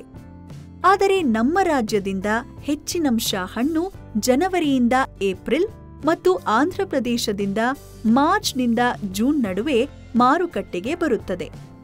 ನಮ್ಮ ದೇಶದಲ್ಲಿ ದಾಳಿಂಬೆಯ ದೊಡ್ಡ ಸಗಟು ಮಾರುಕಟ್ಟೆಗಳೆಂದರೆ ಕೋಲ್ಕತ್ತಾ, ದೆಹಲಿ, ಅಹಮದಾಬಾದ್, ನಾಗಪುರ, ಮುಂಬೈ, ಪುಣೆ, ಬೆಂಗಳೂರು ಮತ್ತು ಚೆನ್ನೈಗಳು. ದಾಳಿಂಬೆಯ ರಫ್ತು ಮುಂಬೈ ಮತ್ತು ಕೋಲ್ಕತ್ತಾ ಬಂದರುಗಳಿಂದ ಹೆಚ್ಚಾಗಿ ನಡೆಯುತ್ತದೆ. ಭಾರತದಿಂದ ದಾಳಿಂಬೆಯನ್ನು ಆಮದು ಮಾಡಿಕೊಳ್ಳುತ್ತಿರುವ ದೇಶಗಳಲ್ಲಿ Bangladesh, United Arab Emirates, Saudi Arabia, Russia, Britain ಮತ್ತು ನೆದರ್ಲ್ಯಾಂಡ್ಗಳು ಪ್ರಮುಖವಾದವುಗಳು. ಜಾಗತಿಕ ದಾಳಿಂಬೆ ಉತ್ಪಾದನೆಯಲ್ಲಿ ಭಾರತ ಮೊದಲ ಸ್ಥಾನದಲ್ಲಿದ್ದರೂ ರಫ್ತಿನಲ್ಲಿ ಇರಾನ್ ನಂತರದ 2ನೇ ಸ್ಥಾನ. ಅಂತಾರಾಷ್ಟ್ರೀಯ ಮಾರುಕಟ್ಟೆಯಲ್ಲಿ ಭಾರತದ ದಾಳಿಂಬೆಗೆ ಇರಾನ್ ಮತ್ತು ಸ್ಪೇನ್ ದೇಶದ ಹಣ್ಣುಗಳು ಪೈಪೋಟಿ ನೀಡುತ್ತಿವೆ.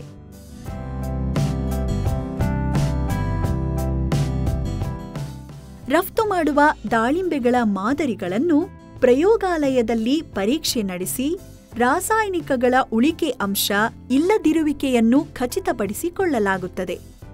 ಅತ್ಯಾಕರ್ಷಕ ಬಣ್ಣ ಮತ್ತು ಹೊಳಪು ಹೊಂದಿರುವ ಸೂಪರ್ ಸೈಜ್, ಕಿಂಗ್ ಸೈಜ್ ಮತ್ತು ಕ್ವೀನ್ ಸೈಜ್ ವರ್ಗದ ಹಣ್ಣುಗಳಿಗೆ ಮಾತ್ರ ವಿದೇಶ ಯಾತ್ರೆಯ ಅವಕಾಶ ಸಿಗುತ್ತದೆ. ಈ ಹಣ್ಣುಗಳು ಒಳಗಡೆ ಹಾಳಾಗಿರಬಾರದು ಮತ್ತು ಸುವಾಸನೆಯುಕ್ತ ಗಾಢ ಕೆಂಪು ಅಥವಾ ನೇರಳೆ ಬಣ್ಣದ ಕಾಳು ಹೊಂದಿರಬೇಕು. ಸಕ್ಕರೆಯಂಶ ಅಂದರೆ TSS 16ರಿಂದ 17 ಡಿಗ್ರಿ ಬ್ರಿಕ್ಸ್ ಇರಬೇಕು. ಪೂರ್ತಿ ಹಣ್ಣಾಗದ ಅಥವಾ ಅತಿಯಾಗಿ ಮಾಗಿದ ಹಣ್ಣುಗಳಿರಬಾರದು. ಯಾವುದೇ ರೋಗ ಕೀಟಗಳ ಕಲೆ ಅಥವಾ ತರಚಿದ ಗಾಯಗಳಿರಬಾರದು. ಹೀಗೆ ಆಯ್ಕೆ ಮಾಡಿದ ಪ್ರತಿ ಹಣ್ಣನ್ನು ಬಟ್ಟೆಯಿಂದ ಒರೆಸಿ ಶುಚಿಗೊಳಿಸಲಾಗುತ್ತದೆ. ನಂತರ ಹಣ್ಣಿನ ಪುಷ್ಪಪಾತ್ರೆಯ ಕುಳಿಗೆ ಕಂಪ್ರೆಸರ್ನಿಂದ ಒತ್ತಡದ ಗಾಳಿ ಬಿಟ್ಟು ಧೂಳು ಕೀಟ ಸ್ವಚ್ಛಗೊಳಿಸಲಾಗುತ್ತದೆ.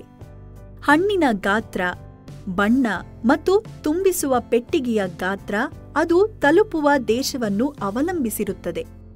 ಹೀಗೆ ರಟ್ಟಿನ ಪೆಟ್ಟಿಗೆಯಲ್ಲಿ ತುಂಬಿಸಿ 5ರಿಂದ 7 ಡಿಗ್ರಿ ಸೆಂಟಿಗ್ರೇಡ್ ಉಷ್ಣತೆಯಲ್ಲಿ ಸಂಗ್ರಹಿಸಿಟ್ಟು ಹಡಗಿನ ಮೂಲಕ ವಿದೇಶಗಳಿಗೆ ರವಾನಿಸಲಾಗುತ್ತದೆ.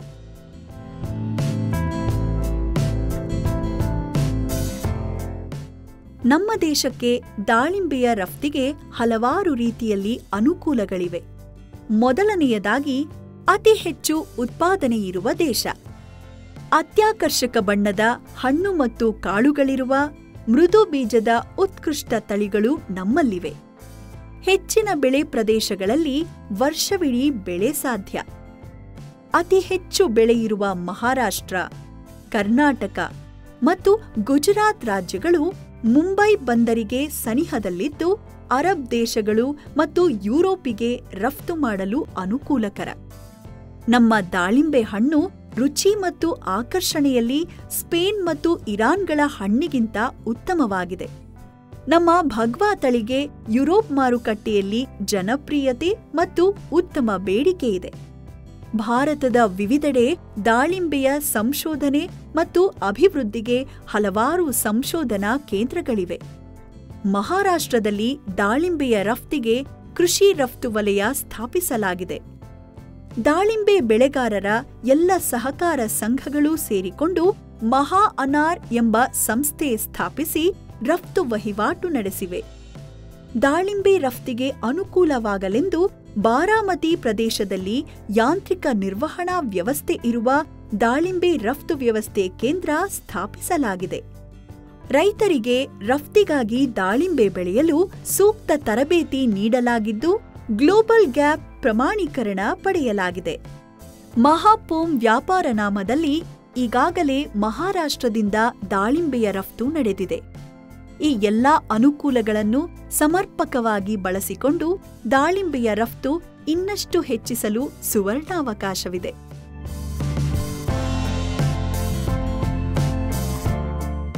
ಸದ್ಯ ನಮ್ಮ ದೇಶದಲ್ಲಿ ಉತ್ಪಾದನೆಯಾದ ಹೆಚ್ಚಿನಂಶ ದಾಳಿಂಬೆ ದೇಶದಲ್ಲೇ ಖರ್ಚಾಗುತ್ತಿದೆ.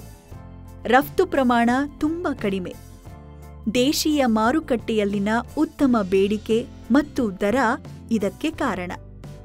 ಸದ್ಯದ ಉತ್ಪಾದನಾ ವೆಚ್ಚಕ್ಕೆ ಹೋಲಿಸಿದಾಗ ವಿದೇಶಿ ಮಾರುಕಟ್ಟೆಯಲ್ಲಿನ ದರ ಅಷ್ಟೇನೂ ಆಕರ್ಷಕವಾಗಿಲ್ಲ.